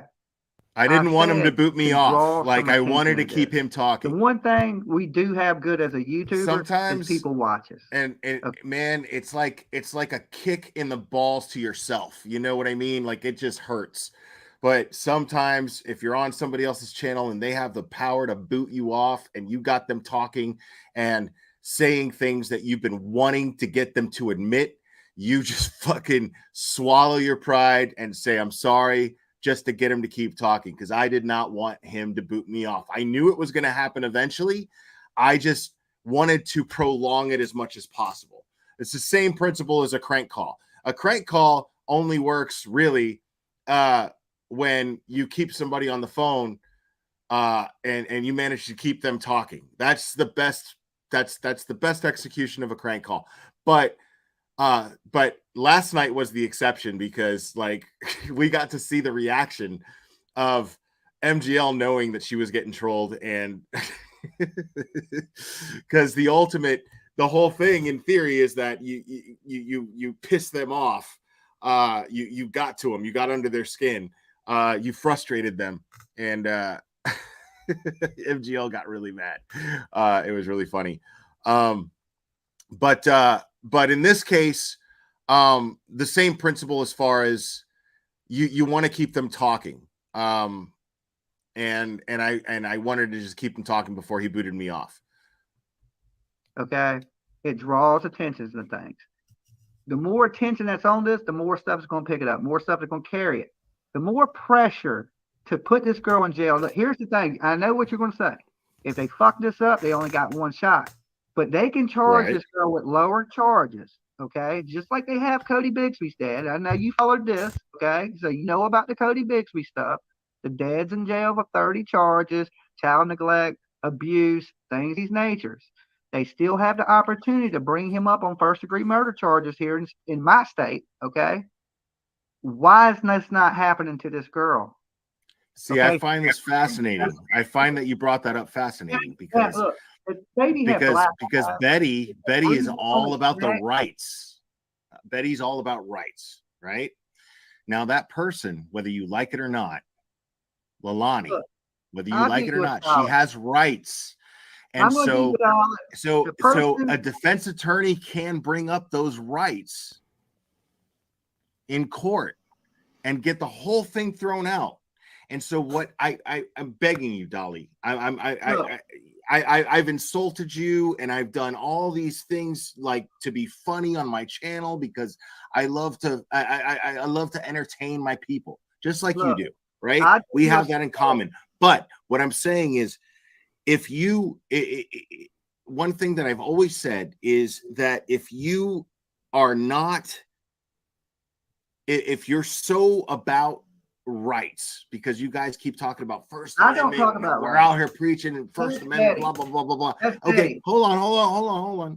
Okay, that's Betty. Gotcha. All right. This would have went a lot better if I was sober. You're out there doing the same exact thing that she is. I'm not preaching about rights. But you're out there doing the same thing she is. Police kind of person. I don't care about your rights. You know what I'm saying? That's Betty. Okay. I ain't the screaming the Constitution and shit like that. I'm not that guy. So he justifies harassing. This is what he just did, and that was a very shaking my head moment right there. What just happened there? If you didn't actually catch that, welcome ZanimeX. if you didn't actually catch that, he's justifying wanting to violate Leilani's rights and Billy Joe's rights by saying that he doesn't care about people's rights. So right here, he just admits that he doesn't care about anybody's rights. So he's just out there to harass. I mean, in so many words, that's what he's saying right here. He does not care. And therefore, he has no idea how justice is executed. Okay, so what are you trying to do? Let's hear your master plan. I mean, come on. Answers. My whole thing was go down there. People watch me. Bring some attention to it, so more people are talking about it. Everybody has attention to it. We're all watching it, dude. We're all watching it. Like bigger, much bigger channels than you are covering this. And yeah, but so you're not bringing any more attention to it. You're bringing negative attention to it. No. Listen, you are though. Attention is the attention. I don't care if your channel's covering it, this channel's covering it, if a channel with 20 million people is covering it. The important thing is everybody's covering it. Everybody wants answers for this baby. Now, everybody's might be mad and disagree with how people are trying to get their answers. I get it. You don't have to agree with me how I get my information, but I could do you a solid and I could let you talk. What makes you more qualified than the? See, that's the thing is I wish that I would have said that. It's not about how you're getting the information. It's the fact that you have no business getting the information or looking for the information because you're tampering with this case. Professionals. I guarantee you, it would change your fucking mind. Guarantee it. I can't give you everything, Claire. I can't give you everything on a silver platter. I can't be like. But what? No, you can't. You can't. We're just talking me and you. So what makes you more qualified than the professionals that are already charged with the responsibility? Nothing. Okay, but some people. So do you think that they would approve of what you're doing right now? Some people, the police make nervous too. It's just a fact. The police make some people nervous. Some people don't like talking to police. Some people might be stoners, might be fucking drug addicts, might be this, and they ain't comfortable with talking to police. You'd be surprised what people will tell a complete stranger. You'd be surprised. All right. Do you let me ask you this? Do you think that here's another thing that I thought of, which I wish I would have thought of last night, but I know he would have booted me if I brought this up. But if you look at somebody with Dolly's past, okay, let's say Dolly got answers that law enforcement couldn't have, right? And let's say that he didn't do it on a live. Let's say he wasn't recording, okay, or he didn't have someone's permission to record them, right? And he ends up getting an admission of guilt, something that solid. What's going to end up happening is a defense attorney gets to cross-examine. If the prosecution uses him as a witness and says, well, what did you say? And what did you hear the Leilani or Billy Joe say? Blah, blah, blah, blah, blah, right? He's a defense attorney is going to cross-examine and then go after his credibility. So they're going to bring up his criminal record. They're going to bring up the fact that he is sitting on a YouTube channel smoking weed constantly, and the jury's just going to look at this guy like he's not credible, simply not credible. I'm not even going to insult him right now. They're just going to look at him as he's not credible. Any decent defense attorney will be able to pull that off. And therefore, any evidence that he gets thrown out the window. And then it looks like the prosecution is just reaching. And then it's a bad look for the prosecution. And now they lost the jury on 1 point. Now they lost the jury just a little bit more. But they don't have any understanding of this. See, I have the common sense that I'm just like, I'm not going to go out and investigate a crime. I'm not qualified. The fact that I had a run-in with a SWAT team years ago, that's going to get thrown. I mean, that's going to get used against my credibility on the stand. Anything that I say is not going to be credible. You know what I mean? So I wouldn't even bother. That these neighbors that surround that house deserve peace. That they've earned peace. Everybody likes to go, all these three neighbors, one neighbor, who cares? Listen. You know who's doing this? It's their neighbors. That's where you're confused. Their neighbors are the ones out there protesting. Okay, so the only neighbors that they have are out there protesting. Right? No. And so and they don't need sleep, they don't have to work in the morning, nothing like that. No. Let me talk. There's 3 neighbors. Okay. There's McFry that lives on the left of them. The house on the right of them is so far away that they can't they don't even hear the screaming. Okay. The house across the street is the old man that sits out there and flirts with fucking Betty all day. Okay. It makes his fucking day. The house, the other one is a brick house. What's up, Mo? Thank you so much. Did you ask him how posing as Ninja Turtle, asking her to marry him, was helping Quentin? Yeah, you just got in here and we already got past that. And he basically just dodged the question. And Mo is a moderator for Ikadmel. So just her being in here, I want you guys to make sure to subscribe to Ikadmel, because Ikadmel is dope.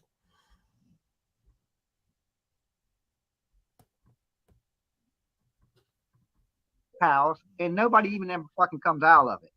Okay, the rest of the people out there screaming are the neighbors from down the fucking street. Okay, so when you say that you're bothering the neighbors, well, the fucking neighbors are out there. They're the ones screaming. So when I go live tomorrow, I'm gonna walk up and be like, "Hey, where do you live?" They're gonna be like, "Well, I live on the end of Buck Halter fucking road." And then So what are you you're gonna say? saying- The neighbors are doing it. You're saying that the cops coming out there are simply because they're just trying to harass you? Welcome, Real Lady Justice. Real Lady Justice is also an attorney. I don't think she has a channel, but hello, Glare. You were freaking amazing, Preston Dolly Hart. I appreciate that. I love when reputable people validate my shit. You, or is it because people are calling them on you? They're not getting called on me. Have you seen on you guys, on all of you, on the people out there that are breaking the law? Or aren't you one of those people that are out there? I'm out there. Am I breaking the law? Am I in jail? You're breaking the law, dude. And I wish I would have. I mean, he would have booted me right then and there if I would have brought this up. But he's breaking the law by cussing at a woman. And saying the most vulgar things that you can ever say to a woman. I mean, it was clearly verbal assault. She could have pressed charges for that. Oh, I don't. She still can. There's video evidence, and it's everywhere. Like, it got clipped. It's out there. I went over it on you. I don't see handcuffs on you. I saw you yell and berate a woman. Is it against the law to yell at a crackhead? Well, I guess I did bring it up. How do you know she's a crackhead, and what does it matter if she's a crackhead? Yeah, it's against the law. Fucking teeth flew out her mouth, baby gap. I mean, literally her teeth came out. So, I can't make this shit up. That's his logic. Holly, listen. I mean, her teeth came out her mouth. I haven't thrown any jabs at you yet. I haven't done that in this conversation. Her teeth flew out. Listen, man.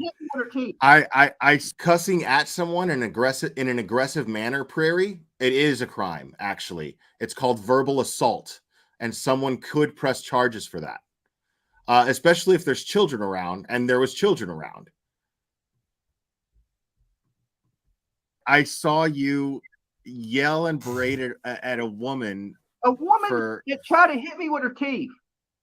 Okay, because she was speaking and her teeth flew out.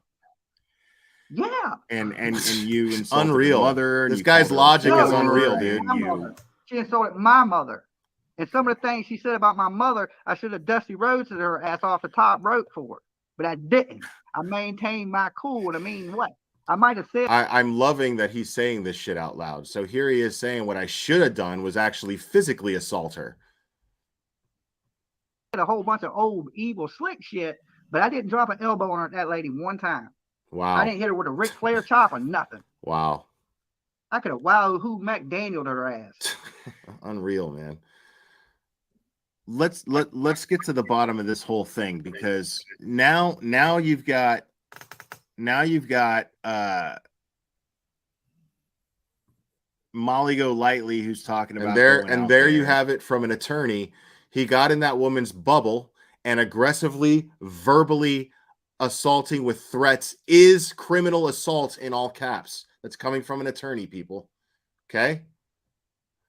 Yeah. And so his internet goes bad or something, and I'm up there by myself. I've got control of his live right now. There. And I mean, exactly what do you think you're going to accomplish? And okay, he's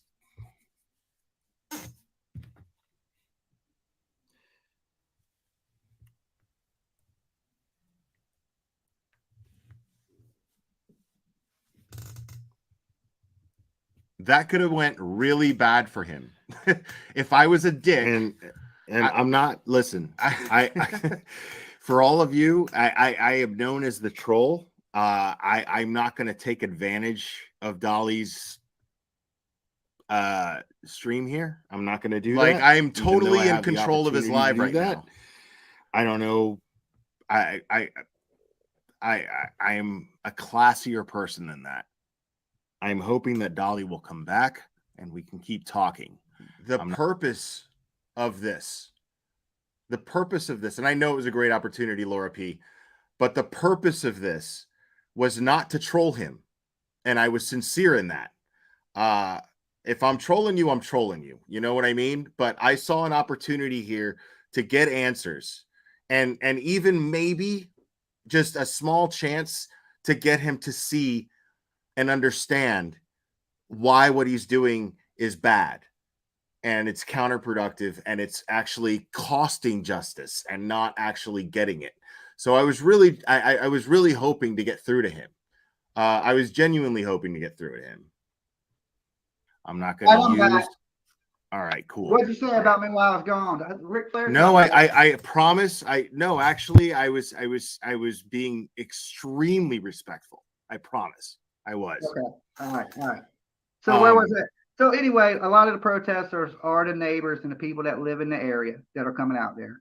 I am, just to clear things up for you, I'm not the leader. I'm not out there with a fucking bullhorn rallying the troops to do anything illegal. Now he's throwing Betty under the bus. Of my actions, I love it. Which I said, I believe some of my actions are good. They're genuine. Some of my shit I did out there is kind of fucked up, but I was egged on a little bit. There's things. What do you hope to accomplish exactly? Now I find it interesting because here he is basically implying like the implications that he's making are absolutely throwing Betty under the bus. He's separating himself from her.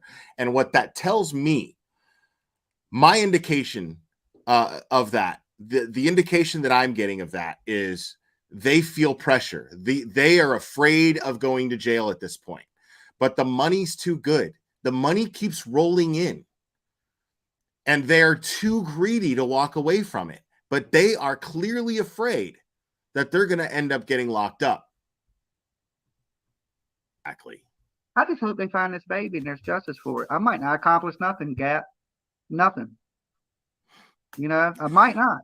If I accomplish something, then I'll come up here and brag about it. But if I don't, then I don't. You know what I'm saying?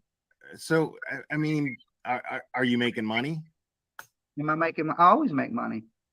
Okay. So I mean, but it's fair to say that you're out there to make money. If you're saying that, I mean, you just told me that you don't, that you have no plan for accomplishment, but you just confirmed that you're making money. So is it fair to say right there, by default, if they have no plan and they're making money, if he has absolutely no planned intentions and they're making money, then it's clearly by default their motive is to be out there to make money.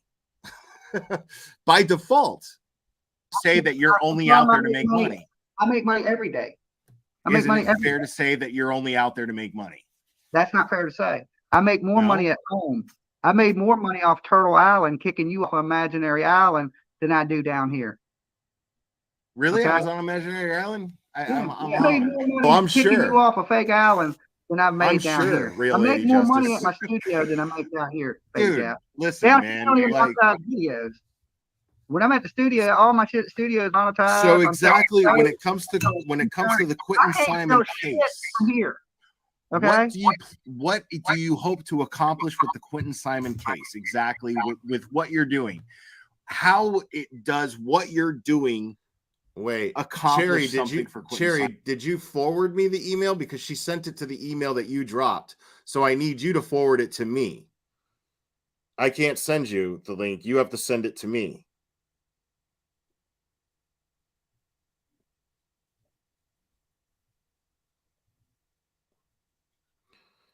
Real Lady Justice says Glare police have also been advised it is more likely than not he has Mary Jane on him. Damn, sorry, I lost it.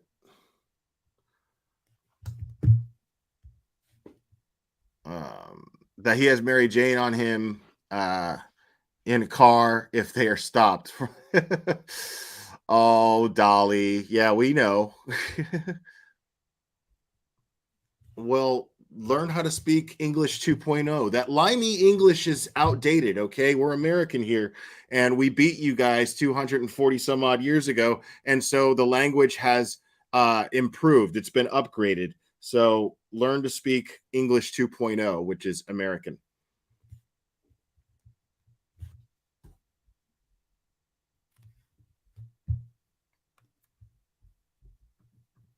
Quentin Simon, explain that, please, for your listeners, not mine. No, I want to ask you this: you make money on YouTube, also, right? I sure do.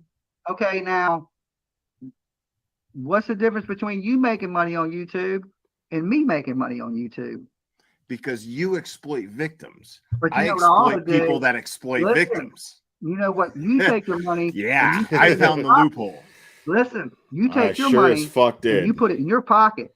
I take my money, fly the fuck out here, pay for a hotel. Oh, my bad. Sorry about that. People are still up. Okay, so today, let me ask you this: I might have said a whole bunch of old, evil, slick shit, but I didn't drop an elbow on it. Fair to say that you're only out there to make money? That's not fair to say. I make more money at home. I made more money off Turtle Island, kicking you off an imaginary island, than I do down here. Really? Okay? I was on imaginary island? I made more money kicking you off a fake island than I've made down here. I make more money at my studio than I make down here. Dude, listen, man. Videos. When I'm at the studio, all my shit studio is monetized. So exactly when it comes to the Quentin Simon case here. Okay. What do you hope to accomplish with the Quentin Simon case? Exactly with what you're doing. How it does what you're doing accomplish something for Quentin Simon? Explain that, please, for your listeners. Shut up, Jerry. I'm gonna ask you this: you make money on YouTube, also, right? I sure do. Okay, I know we just heard this. Mystery Maven, I sent you the email. I sent you the link. Okay, now, what's the difference between you making money on YouTube and me making money on YouTube? Because you exploit your money. Yeah, I found the loophole. Listen, you take your money and you put it in your pocket. I take my money, fly the fuck out here, pay for a hotel, pay for a rental car, go out there and surf. And that's called an investment, because what he does is he takes that money and he goes out there, but he does jack shit under the guise of doing something and makes more money. That's what he does. He takes the money that he makes and then uses it to make more money. That's the scam. To do what? You haven't searched for anything. You see that? Where's the content where you search for it? You gotta ask where's the content where you search for it? You got to ask questions. And I wouldn't. And I'm not shitting on you for making money. I'm Okay, shitting on well, you. no. I'm shitting on you for how you make your money. What? That's selling the difference. T-shirts? Huh? Soap and T-shirts make you that mad? Do you know I make more money off soap and T-shirts than you know how much ad revenue you get? Ad revenue, Baby Gap. How much money is that? It ain't shit. Sometimes. It ain't I mean, shit. I drop too make many more F-bombs, but sitting in my studio. sometimes I soap. make ad revenue, but I don't care about ad revenue because I drop too many F-bombs. I make more money making soap and selling T-shirts from my studio than I make anywhere around here. Cool. So, then what exactly are you doing out there is the question. Shut up, Terry B. I'm looking for this baby. Shut up. No, you aren't. Right now, I'm talking to you because I can't be looking for the baby because I mean, no. I'm not talking about right now, but all I've seen is you standing in a street yelling across that street. But you just did not. If you would have watched the videos, you'd be like, "Well, Dolly got down. He was filming a bunch of stuff, and his camera broke." Where are you? Videos. I haven't uploaded any videos. So now his camera broke with shitty Wi-Fi. So you're seeing what I'm showing you, Baby Gap. You don't completely understand. You don't see the whole picture. You're seeing what I'm showing you. So when can we expect these videos? See, this is where it gets really interesting. This is where I totally cornered him with his own lies. When can we expect these videos, Dolly?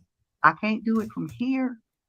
No, okay. I mean the videos that you're saying where you're searching for Quentin, right? You're searching for Quentin. Videos. So when can we expect the videos where you're searching for Quentin? When I get back to my studio. Oh, okay. So but the videos where you're yelling now he just said that he didn't have any Wi-Fi out there. So he can't upload these videos, but yet he goes live every day and streams every day him yelling at this house. Berating people is priority, right? That's priority. That's live. Okay. That don't have to be uploaded. But you don't have Wi-Fi. Okay. You're not getting any videos from me because I'm not uploading videos, Gap. You're not seeing what I'm doing when I'm not at the protest. Why aren't you streaming live when you search for Quentin? One, okay. Do you realize that I had when I first got here? There's no signal here in Chatham County, Georgia. I use Verizon. But you're live every day. Listen. Wow, hold on 1 second. My man Duty Ron is in the house. Make sure to subscribe to Duty Ron. Much respect to you, sir. Duty Ron is a retired New York City homicide detective. He knows what he's talking about. I played his video earlier. We went over it. Much respect to Duty Ron. Let's get some blue hearts up for Duty Ron, guys. Verbal abuse does not exist as a crime. Physical assault, on the other hand, is a crime. Threatening physical injury or violence, on the other hand, is illegal. Okay. I don't know. Does that depend on the state or what? Because there's somebody who claims to be a lawyer in my chat, not the person who's going to come up on panel in just a second, but another person that claims to be a lawyer, and she says that it is a crime. But I'm thinking that if she's legit, then it's probably a state thing.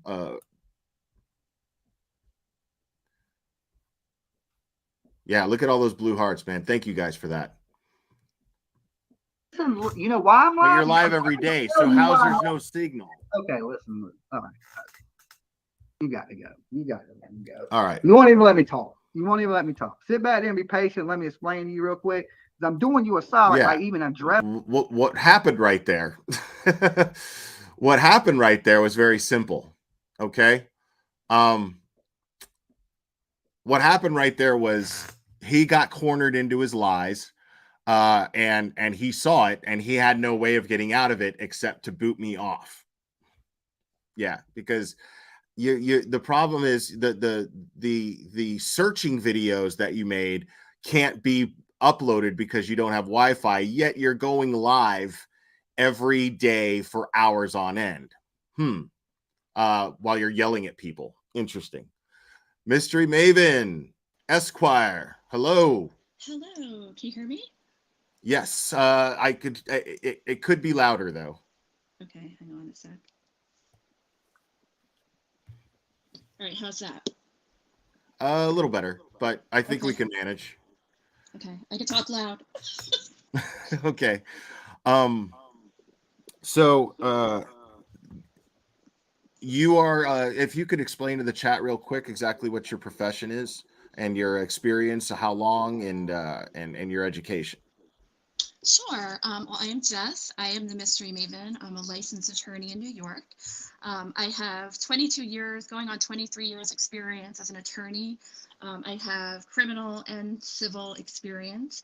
Let's see, I have about 11 years experience working for government in a municipal law office where I was a deputy or special prosecutor rather. And we did defense work for the municipality as well as prosecution. So I have that experience. And I've also done criminal defense and civil work and appeals. So these days, as I've gotten older, I'm a little more selective about the cases that I do. And I've devoted a lot of time, particularly since COVID really, it sort of impacted it made me reevaluate some things in my life. And I do a lot of work pro bono with victims these days, victims particularly of crimes. That's Wow. A little bit about Okay. Oh, and I have my education, I forgot to say, is I have a JD and I did an extra year of law school. Technically, it's an LLM, which is a master's of law. So it's like the highest level you can go with law. It's 1 year above a JD. Wow. Okay. That's impressive to say the least. Can you give us a little insight on and by the way, Jess has a channel, the Mystery Maven Esquire. She has a channel, so please make sure to subscribe. If I have any mods in the chat that could throw that link in the chat, I'd really appreciate it. Could you give us a little insight as to how this behavior, I mean, you've been following it, correct? This behavior that's been going on outside the home in Savannah? I have, and I don't like what I'm seeing. First of all, I think trying to compel what these creators want, what they think should happen, without an understanding of the necessity of safeguarding the integrity of an investigation, that's not going to bring about justice for Quentin. And right. You know, what I see is a drain of law enforcement resources. I think that they could easily be interfering and probably are interfering in the investigation that's going on, especially in terms of, you know, the basic thing is that they lack facts. Like we all lack the facts. And of course, we all want the answers. I want the answers. You want the answers. Everybody's upset about this case. It's no different really from if you're standing on the side of the road or you're sitting in your own home or wherever you might be. Everybody's upset and angry about this. But we don't know the facts. And because we don't know the facts, standing on a sidewalk and making accusations against law enforcement and claiming that they're dropping the ball, they're not doing things properly, when you have no facts, it's not only just premature, you know, to go after people like that when you have no idea what you're talking about, but it can damage the entire investigation. And in terms of talking to these people and, you know, and not just the two creators, not just Dolly and Bullhorn Betty, but I know that there's other people now who are talking to, I believe, Leilani's mother, Billy Joe. And I mean, you don't know, these people who are doing this, I don't believe are trained as law enforcement professionals to be interviewing or interrogating people. I mean, I'm an attorney, I've worked in this stuff, and I wouldn't do that because I don't want to damage the investigation. I want a successful prosecution if it turns out that these people may or may, you know, have done something here that led to the death of Quentin Simon. Of course, everybody wants justice. But the last thing I want to do would be to incentivize a suspect or a potential witness to stay quiet and not reveal what they know. Because from what I see, as well as getting information from, like you said earlier, you know, like the credibility of where the information is coming from would be a defense attorney, like they would go after that. A defense attorney would also do everything in their power to call into question the authentication process of the YouTube videos, you know, whether they were potentially tainted. I mean, a defense attorney is going to argue all of that should be excluded, you know, and they would probably be successful in a lot of these instances. So it's not really going to help anybody. On top of that, a lot of the things that I hear being thrown around would be considered hearsay. So it's not direct evidence of anything anyway. So it's really just Right. creating such a mess. And I really think, and you know what, I will say on the record that I used to think that with the Summer Wells case, okay, and I'm just using this as an example. I promise I'm not going down that. I'm not going down that path, okay? You can if you want to. I plan on taking as much advantage of having you on my panel right now as possible. So anything that's on your mind, please speak on it. All right. Well, what I was going to say is, I actually used to, when I first started to see what was going on in the true crime world in YouTube and everything, I used to think that a lot of creators were actually doing good in that case with Summer Wells. But over time and watching what I've seen play out and seeing things get created by all sorts of creators on that case, I really feel that there's so much criticism of law enforcement. And I'm not going to defend the law enforcement in this case because I don't know what they have or haven't done. So I'm not going to say anything on that. However, it's what I see here starting to happen. I can see it. It's like, oh no, not again. I think that what happens is, even if people mean well, they're creating a situation where they're, again, incentivizing suspects and incentivizing witnesses, okay? And that could be a matter of financial support. And you have to understand that law enforcement, when they deal in certain cases with certain suspects in cases and witnesses in cases, there's a reason why they do things the way they do, okay? So if for some reason, let's take a hypothetical, that there was a woman who had an addiction problem and her husband ended up going to jail for a year for a DWI situation, supporting, going out there publicly and creating I don't want to curse on your channel, but like to create a storm of why sorts. the fuck not? Well, please. I wonder if you know where you are. I do. Yeah, cuts the fuck away. It's all good. Well, basically creating a shitstorm. Okay, like that. Right. That is going to probably cause a problem for the way law enforcement might be handling things. And like I said, this is just a hypothetical in my mind, okay? So if you have a person that could be somewhat isolated and perhaps running out of money and perhaps have all these reasons why they might be willing to now speak to law enforcement about something they might know about someone's involvement in a crime or what they might know about a crime, because now their life is looking pretty dim, right? Now you have YouTubers like giving people money and giving people attention and funding these YouTube channels and almost creating like a better life for these people. And it's like that is going to be very, very hard for law enforcement, because if they didn't receive that attention and they were sort of on a hill all by themselves, then you have to wonder, what would they be willing to discuss with law enforcement if they knew something? And of course, like, this is hypothetical because I don't know the facts. Nobody knows the facts. But sure. No, we're just speculating. We're just speculating based on the facts that we do have. Exactly. Which now, is very let me ask you this. I'm sorry to interrupt you, but I'm very curious about this. So you mentioned that you had experience as a defense attorney. Mm-hmm. As a defense attorney,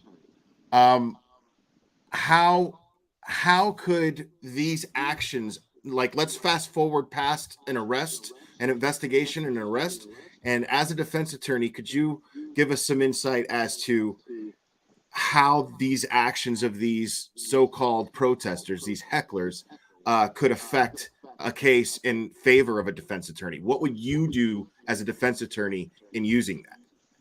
Well, I mean, you would definitely, obviously it would depend on what the nature of an arrest would be and what the charge is. However, you would definitely look at what was going on and look at,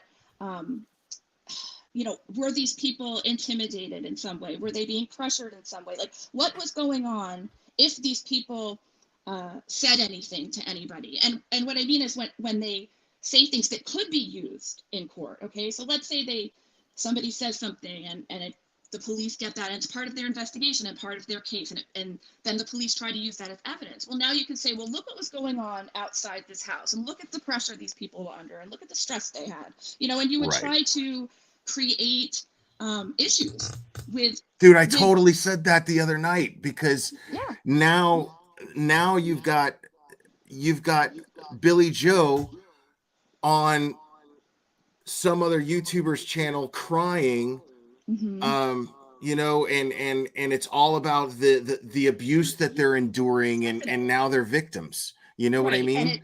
Exactly. And it taints public perception. And that's really like a defense attorney, you know, they might not admit it, but that's helpful, like to get people to be sympathetic and to get people to, you know, feel bad. Because you're trying to win the hearts of the jury. Exactly. Like, you know, a whole jury, like you're playing up on their emotions. It's not, you know, clearly it's the facts and it's the arguments you make in court, but you also have to appeal to their emotions and their sensibilities. And now you're tainting public perception. And on top of that, by doing that, a defense attorney would love to, you know, put in for a venue change. And now you're going to go to another community where that community may not know or be privy to what's going on. And it makes it like a better forum for the case for the defendant, not for the plaintiff, you know, not for the state. So that's another problem. You know, it can really create a lot of problem, and it can create issues like with witnesses. Like if they start talking to people, and you know, if these witnesses are witnesses for, you know, for the purposes of this investigation right now, let's say that they, you know, they're bugging these people, and then the witness says something to these people, but that's not what they said to the DA in an interview. Well, now, you know, a defense attorney is going to use that, you know, so it's just so important because these investigations can be very, very complicated. And the people who do interviewing and interrogations, they have immense skills that other people don't have. You know, they're trained to do this. And and it's very important to understand that when interrogations happen and when interviews happen by law enforcement, they know what they have already. They know what questions to ask because they know those facts that we don't have. So they're going to know how to ask the questions. You know, what's the best approach to get an answer. They're going to know. They're not going to lead the person necessarily, because a lot of times you see creators asking questions and they'll almost answer the question for the person. You know, and that's not what you want. You know, you want a voluntary, spontaneous answer. So, right. Yeah. You because that's that's going to be the most likely truthful answer. Correct. You know? Exactly. You don't want to suggest the answer to somebody, you know? Right. Yeah. I mean, and it's simple things like this that are missing, because you've got Betty out there claiming to have experience as a paralegal, and I think even at one point she tried to say that she had experience as an attorney, and she's missing all of these very, very simple but very important points. Right. Exactly. Exactly. And it's insane. It's insane, and yet she's out there.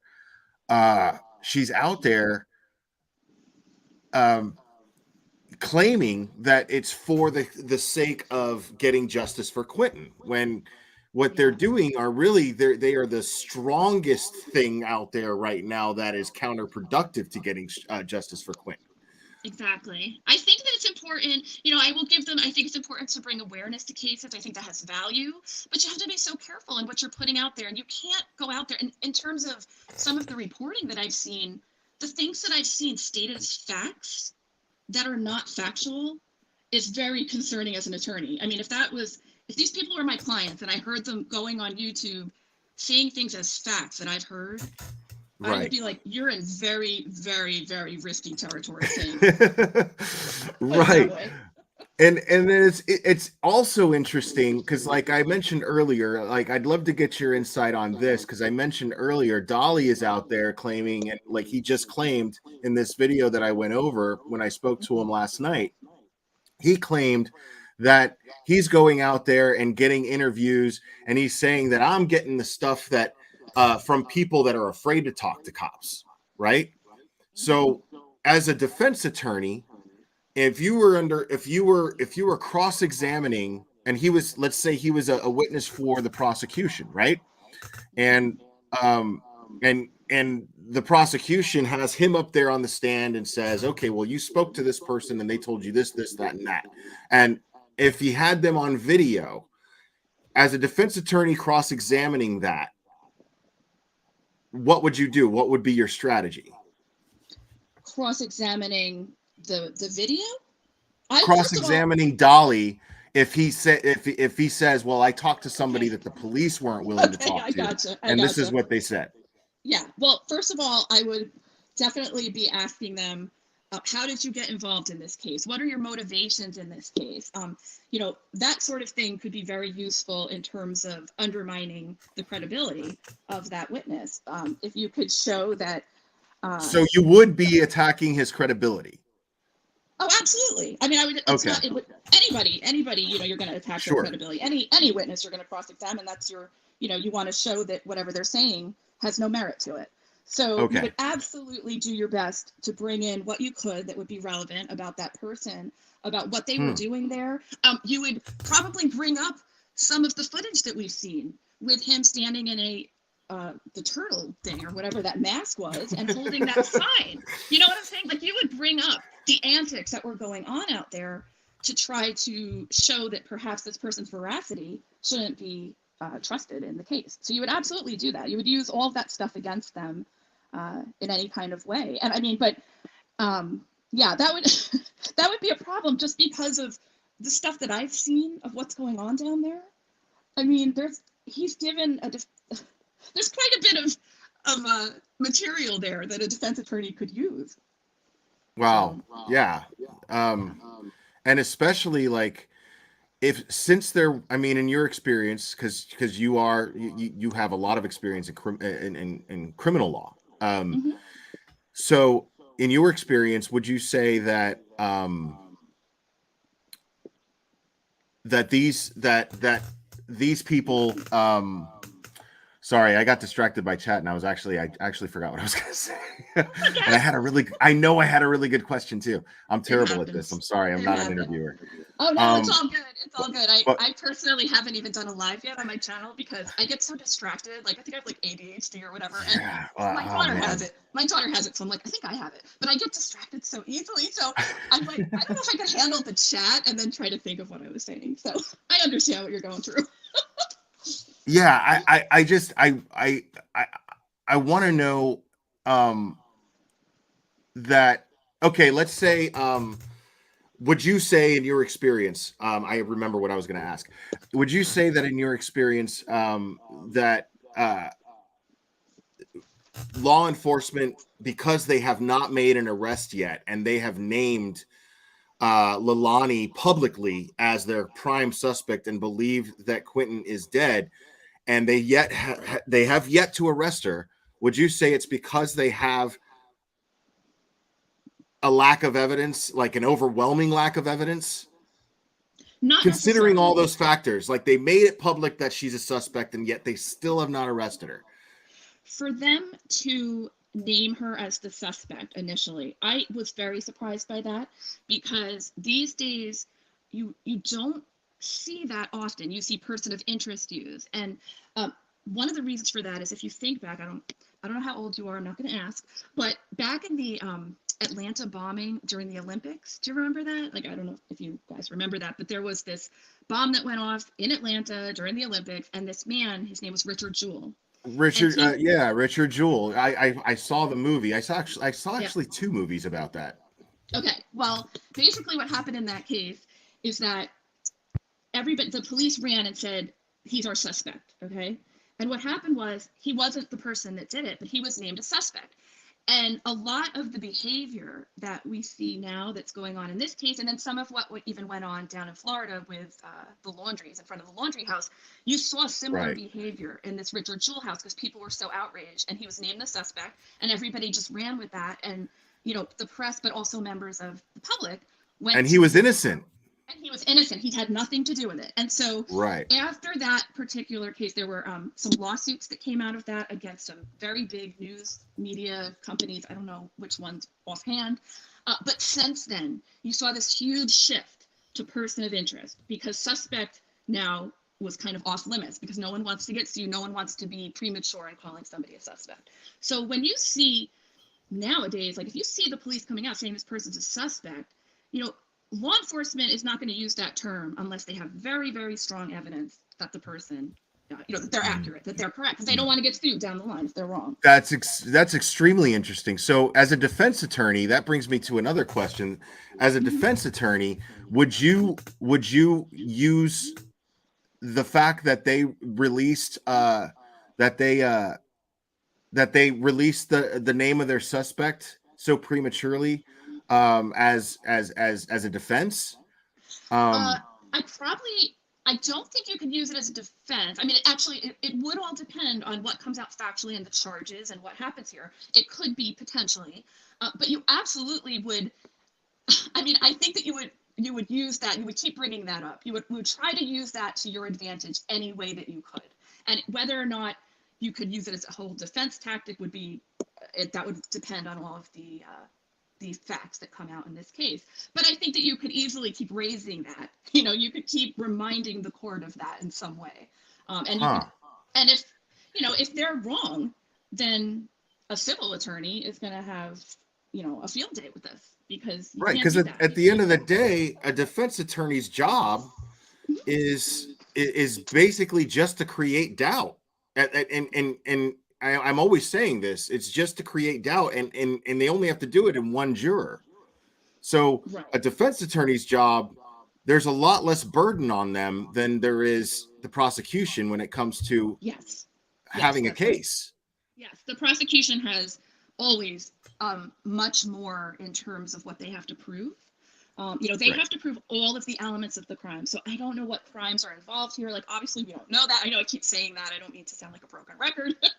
But no, I do all the time. I just did. I say this every time I go live and talk about a case. Right. It's very hard to speculate. But absolutely. Like, they have to prove if there's a mental state, like, so the mens rea, the mental state of the crime. So if a person did it, intentionally or not, they would have to show that, or heat of passion, they would have to show that. And then they have to show the physical act that occurred. And so here, in this instance, I feel like I don't know what kind of evidence they have from inside the house, because I do believe they made a statement that they took some evidence out of the house that they believe would help them. But I do think that in any case, having a body is always the remains is always the preferable way to go as a prosecutor. They're trained to do that. And in fact, Department of Justice, the United States Department of Justice, when they train attorneys, because they train DAs and they train prosecutors, there is. I didn't know that. Oh yeah, they offer trainings. Okay, that's interesting. They don't always. They're voluntary.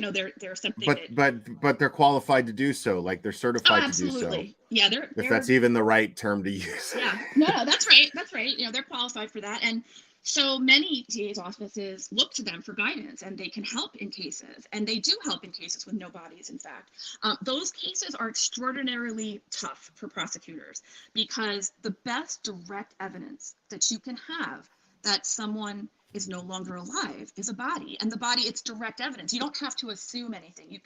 There's an autopsy report, there's something to point to speak for itself for a jury. Okay. Because if you don't have a body, then you have to take all kinds of circumstantial evidence, and you have to try to build the case and stack it all up so that a jury can believe it. You have to build a timeline and really convince a jury intent and exactly. So when you have a body, right, a body is going to not only tell you that the person is not here anymore, but they're going to hopefully, like, depending on the condition of everything, they would be able to tell the manner of death, the cause of death, and maybe even the time of death. And those things are critical.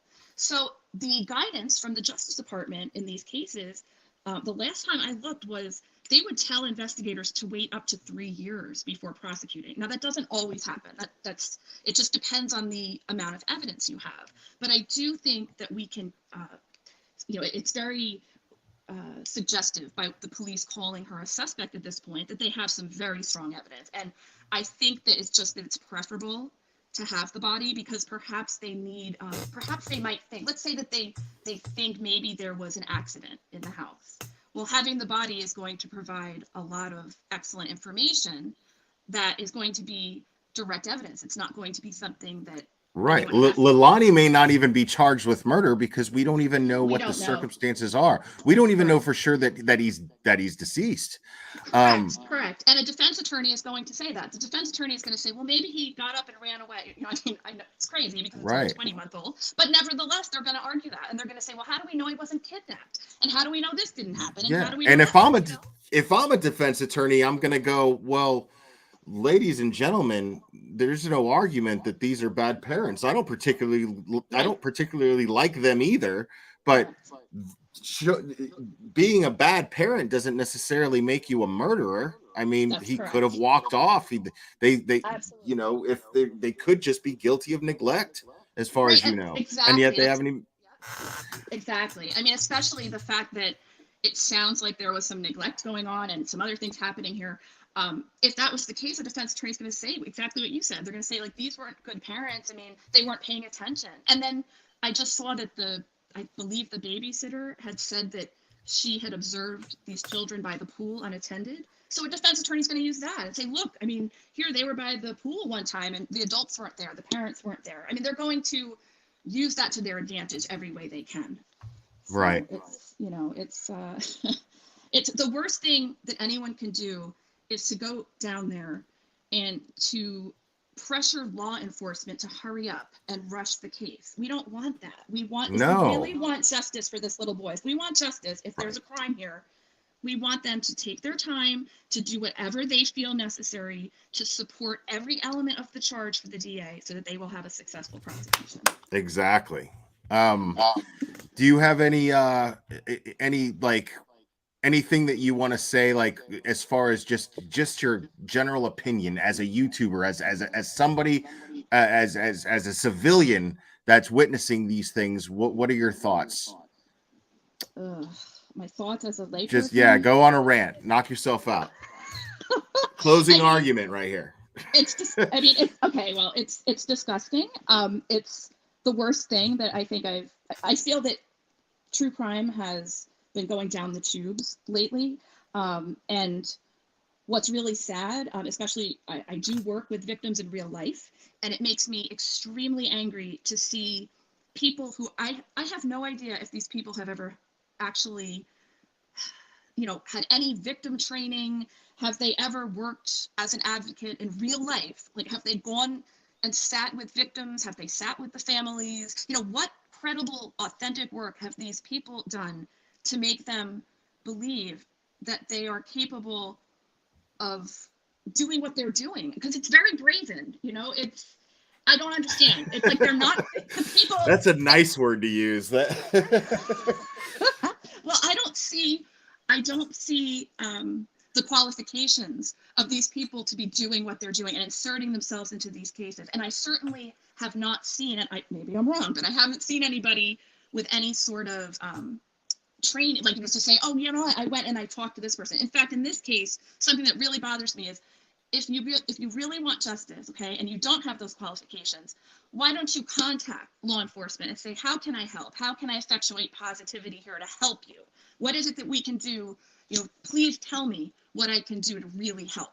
Not do this and like use up police resources and just create garbage. I mean, it's ridiculous. And the collateral damage that they're causing here is ridiculous. I mean, badgering everyone is not going to get a confession. No one's going to talk to you if you stand on the corner and scream and yell and badger. It's not how it works. Right. You know, it's not going to help. And the last thing I want to say is, why can't these people go to people, like families? There's so many people out there, families who would love to have attention, who would love to have people go and help them and maybe even protest. There's so many. Just go find one of those people and help those people. You don't need to do this. Like, law enforcement has this. Have some faith and don't be so premature in attacking. Yeah, be patient. Let justice do its thing, man. It's not overnight. It's a slow process. And if there is an arrest, the process in court is going to be really slow as well. And it's a meticulous process. Like, it's yes, it is. It is. Wow. It is. So it's infuriating. So, you know, that's my minor rant. No, great. I actually have one more question. So Are you, well, two more questions technically. Are you aware of Bullhorn Betty's police record? Yes, I am. I've seen something about that. Yes. Yes. Okay, just so you know, she's got 42 arrests on her record. Actually, I have 3 questions. Okay. Is it have you seen that a lot as an attorney, as a criminal attorney, defense or prosecution? Have you seen that a lot? 42 You mean- arrests? Oh, just in general, not just like with people who say they're advocates, or you Right. in general. And just in general, yeah. Personally, I don't believe I've seen anyone with that number. I mean, it doesn't, in her defense, like, I mean, I don't, it's possible. No, that please be objective. I'm not, like, that's why I have you up here. I'm not fishing for you to attack her. I just want a professional opinion. I just haven't personally encountered that, but I'm sure that there are other people with that and much more out there. There's plenty of people right now who actually look at Daryl sure. Bull. That's what I'm just saying. As a New York criminal attorney, you haven't personally seen. Okay. No. Okay. Now, also, what I was going to ask is, would that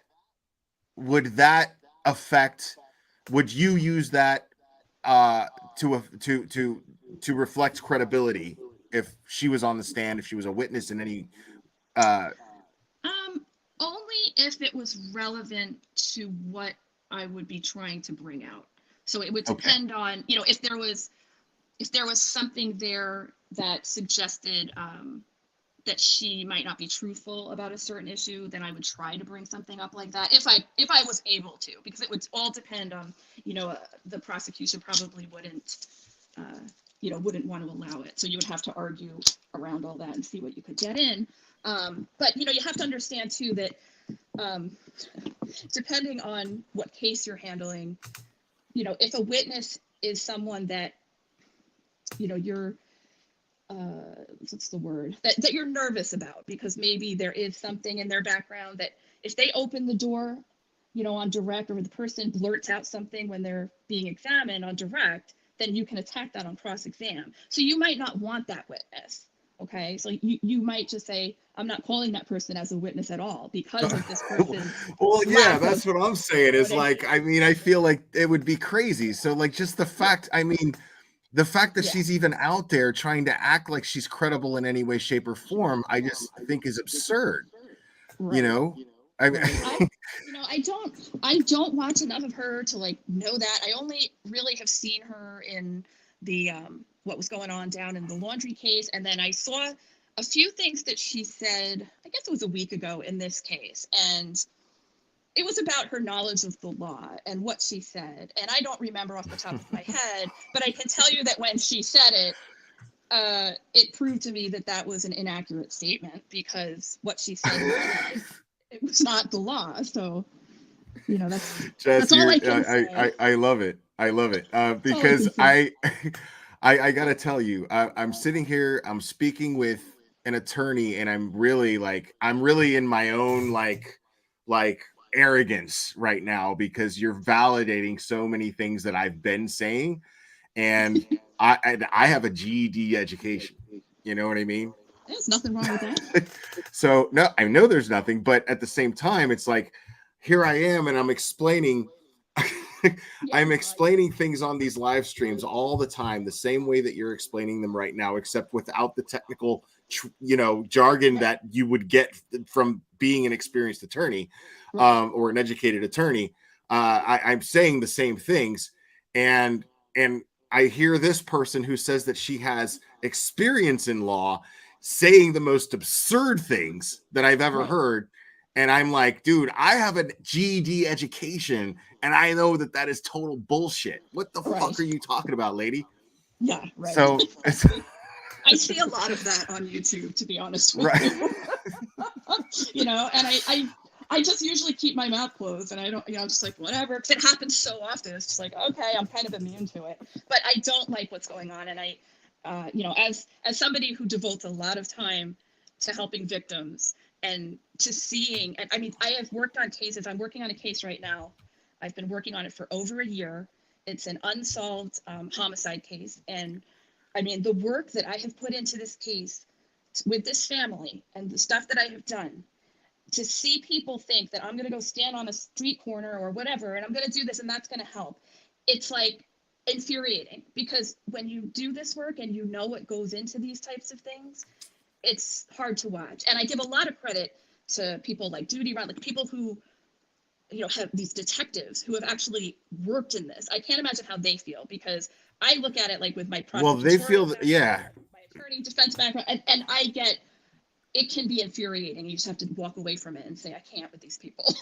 You know? Yeah, no, and the, you know, Duty Ron, I don't know if you were here when I went over Duty Ron's last live stream, but it was pretty short. But you know, he's the kind of creator that's just like, I don't even want to like be on that end of YouTube. You know, like he's really grown. His channel's really grown, and he's very professional, and I respect the hell out of him.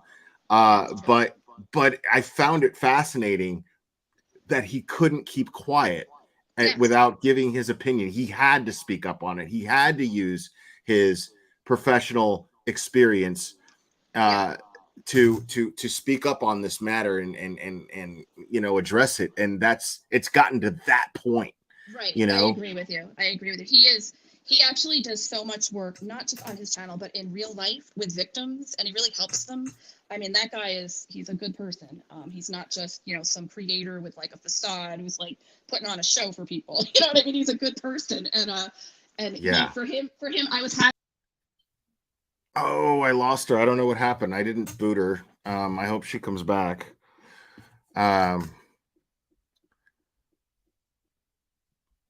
But I'm actually very much enjoying this conversation, because I've been wanting to talk to an attorney and ask these questions for so long. Because this is general. This is the stuff that I talk about in almost every case that we discuss on this channel. And so to finally actually get to speak, this is the first time I've had an actual attorney on this panel, a criminal attorney at that, and it's been very educational. I'm totally just thrilled about it right now. I'll give her a chance to come back. I hope she does, because I actually have one more question for her. One last question. But I hope she figures out whatever's going on, and I can get to speak to her and ask her this question. I'm going to look over chat real quick.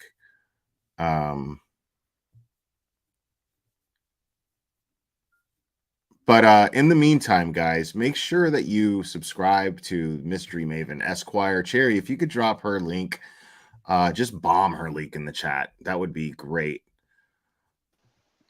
There you are. Okay. I don't know what happened. But anyway, I just wanted to come back to basically say thank you and see if you had any more questions. I have one more question, because I'm going to kick myself if I don't ask this. Can you see, and this might take a long answer, but can you see, based on the behavior of these hecklers or self-proclaimed protesters, have you seen behavior that could be that criminal charges could be brought? And if so, what could be the penalty? And why have they not been arrested yet, if that's the case? It's interesting. I mean, I'm not licensed in the state of Georgia. Okay, so let's just say it happened in New York, just hypothetically. Well, so I mean, take this with a grain of salt, chat. You know, she's licensed in New York. This is in Georgia, but just hypothetically, if they were in New York, what would be? It would, in terms of, I mean, I've heard, you know, obstruction of justice, people have said that.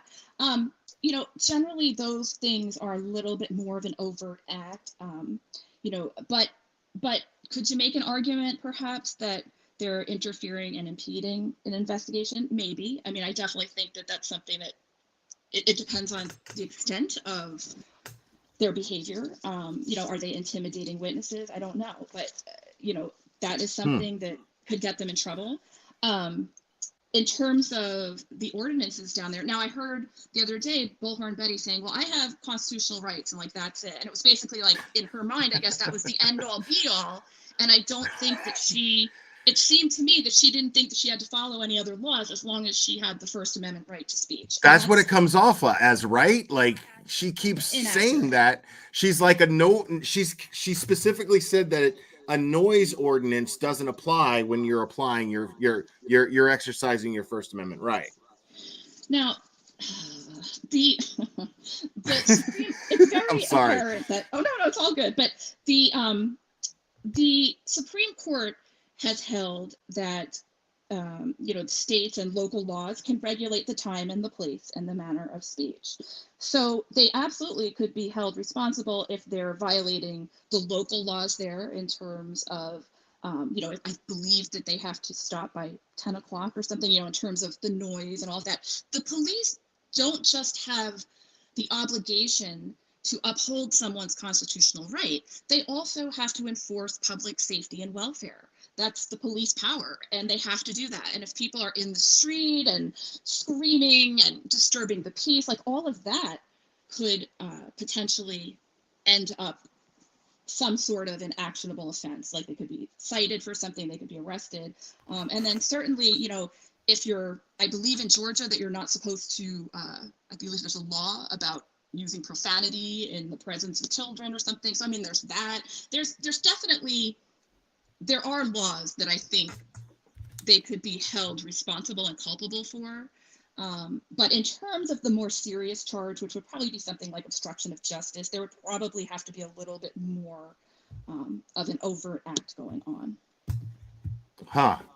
So, but I do wonder if someone had contacted me actually who lives there, and they were telling me that the local area there requires permits to have these public assemblies, including these protests. Now, I don't know because I haven't seen the law, but if that was true, so that's another way that they could probably regulate what they're doing. And I don't like it because I'm all for First Amendment rights. Absolutely, peaceful protests, no problem. Like I can get behind the First Amendment and people's rights to do that. But right. you don't have an absolute right to run amok. That's not the First Amendment. Like you right. have limits. You have limits. There's limitations, of course. Yeah. Yeah, exactly. And I think we're going to end up with another law like the one in Florida that prohibits groups of 3 or more, whatever, in a residential neighborhood. It's totally the no Karen law in Florida, and it's totally inspired by her actions directly, right. Specifically her. Like, did you know that? I believe, yeah, I did. I actually did a video on it. Okay. It was back in the laundry days, like last fall, I believe. Right. And and I had heard that, and I followed it through, and I read some of the sessions laws, and now the sessions part is the legislative part, and I saw some of the speakers who were talking about the background, the legislative intent of this law, and they were talking about her, like they mentioned her, they mentioned the laundry house, and so it does seem that her activity, like the direct consequence of what they were doing, is that law. So, other jurisdictions will probably start taking notice if this continues around the country. Yeah. Do you think that? Oh God, I keep asking you questions. Honestly, I think it's a shame because I do think these people's hearts are probably in the right place. I'm just going to say, like, give them the benefit. I don't believe Betty or Dolly's are. Just based on because they're so public and I see their content. Right. But maybe some of the other people that are out there are. I've gotten that impression. Right. But I don't watch them well enough to know. So like I just give them the benefit of the doubt. Their heart is in the right place, but I just wish that they could get it together. Like, go try to really focus on the positive aspect. If you really want justice, find out what you can do to help get that. Like don't mess around like this. Like this is not helping anyone. And it does then suggest that it's all about clicks, views, and money, which is horrifying and shameful. So. I understand if you have to go, but I'm actually finding right now on Dolly Vision's channel, and I'm gonna stream it. You can stay if you'd like. But there's a fight apparently at the house, and Dolly is streaming it. And I'm Oh my gosh. yeah. So I mean, you're welcome to stay up here and kind of Yeah, co-host with me if you want. I'll stay for a few more minutes and then I have to run because Right on. my daughter's college applications are due tomorrow, so I have to go make sure they're all in order. Wow. Yeah. Wow. You got a lot on your plate, man. You're a badass. Make sure to sub to her. Thank you. All right. Me and about 5 other people was just out at this park, and that's where we came from when we seen the police came out here. Do not give these people your ID. You don't have to. We have committed no crime whatsoever. We are out here for baby Quentin. Listen, this baby and chime in anytime you hear somebody say something that is just not accurate regarding the law, please. All right. He is not in the landfill. This baby is at this park. I have the directions. I have the locations from 3 different psychics that done 3 different readings for me today. This baby is at this park. It got too dark for while we were out there looking, and they out here harassing y'all. Do not give these cops your ID because we have committed no crime whatsoever. Do not listen to these police. They have been unjustified to us. They've been arresting us, protesters, for speaking our heart and our minds for baby Quentin. We are not out for these people that has killed this baby. I'm not out here for these police. I have every police report. I have every single documentation. I've been at this courthouse. I've been at this jail ever since Monday, pressing charges on all these people that's trying to outdo these people. Y'all just need to the park. Who's she pressing charges on? There's 3 of y'all right here, right now. Don't try to hide and say y'all didn't just see me at that park.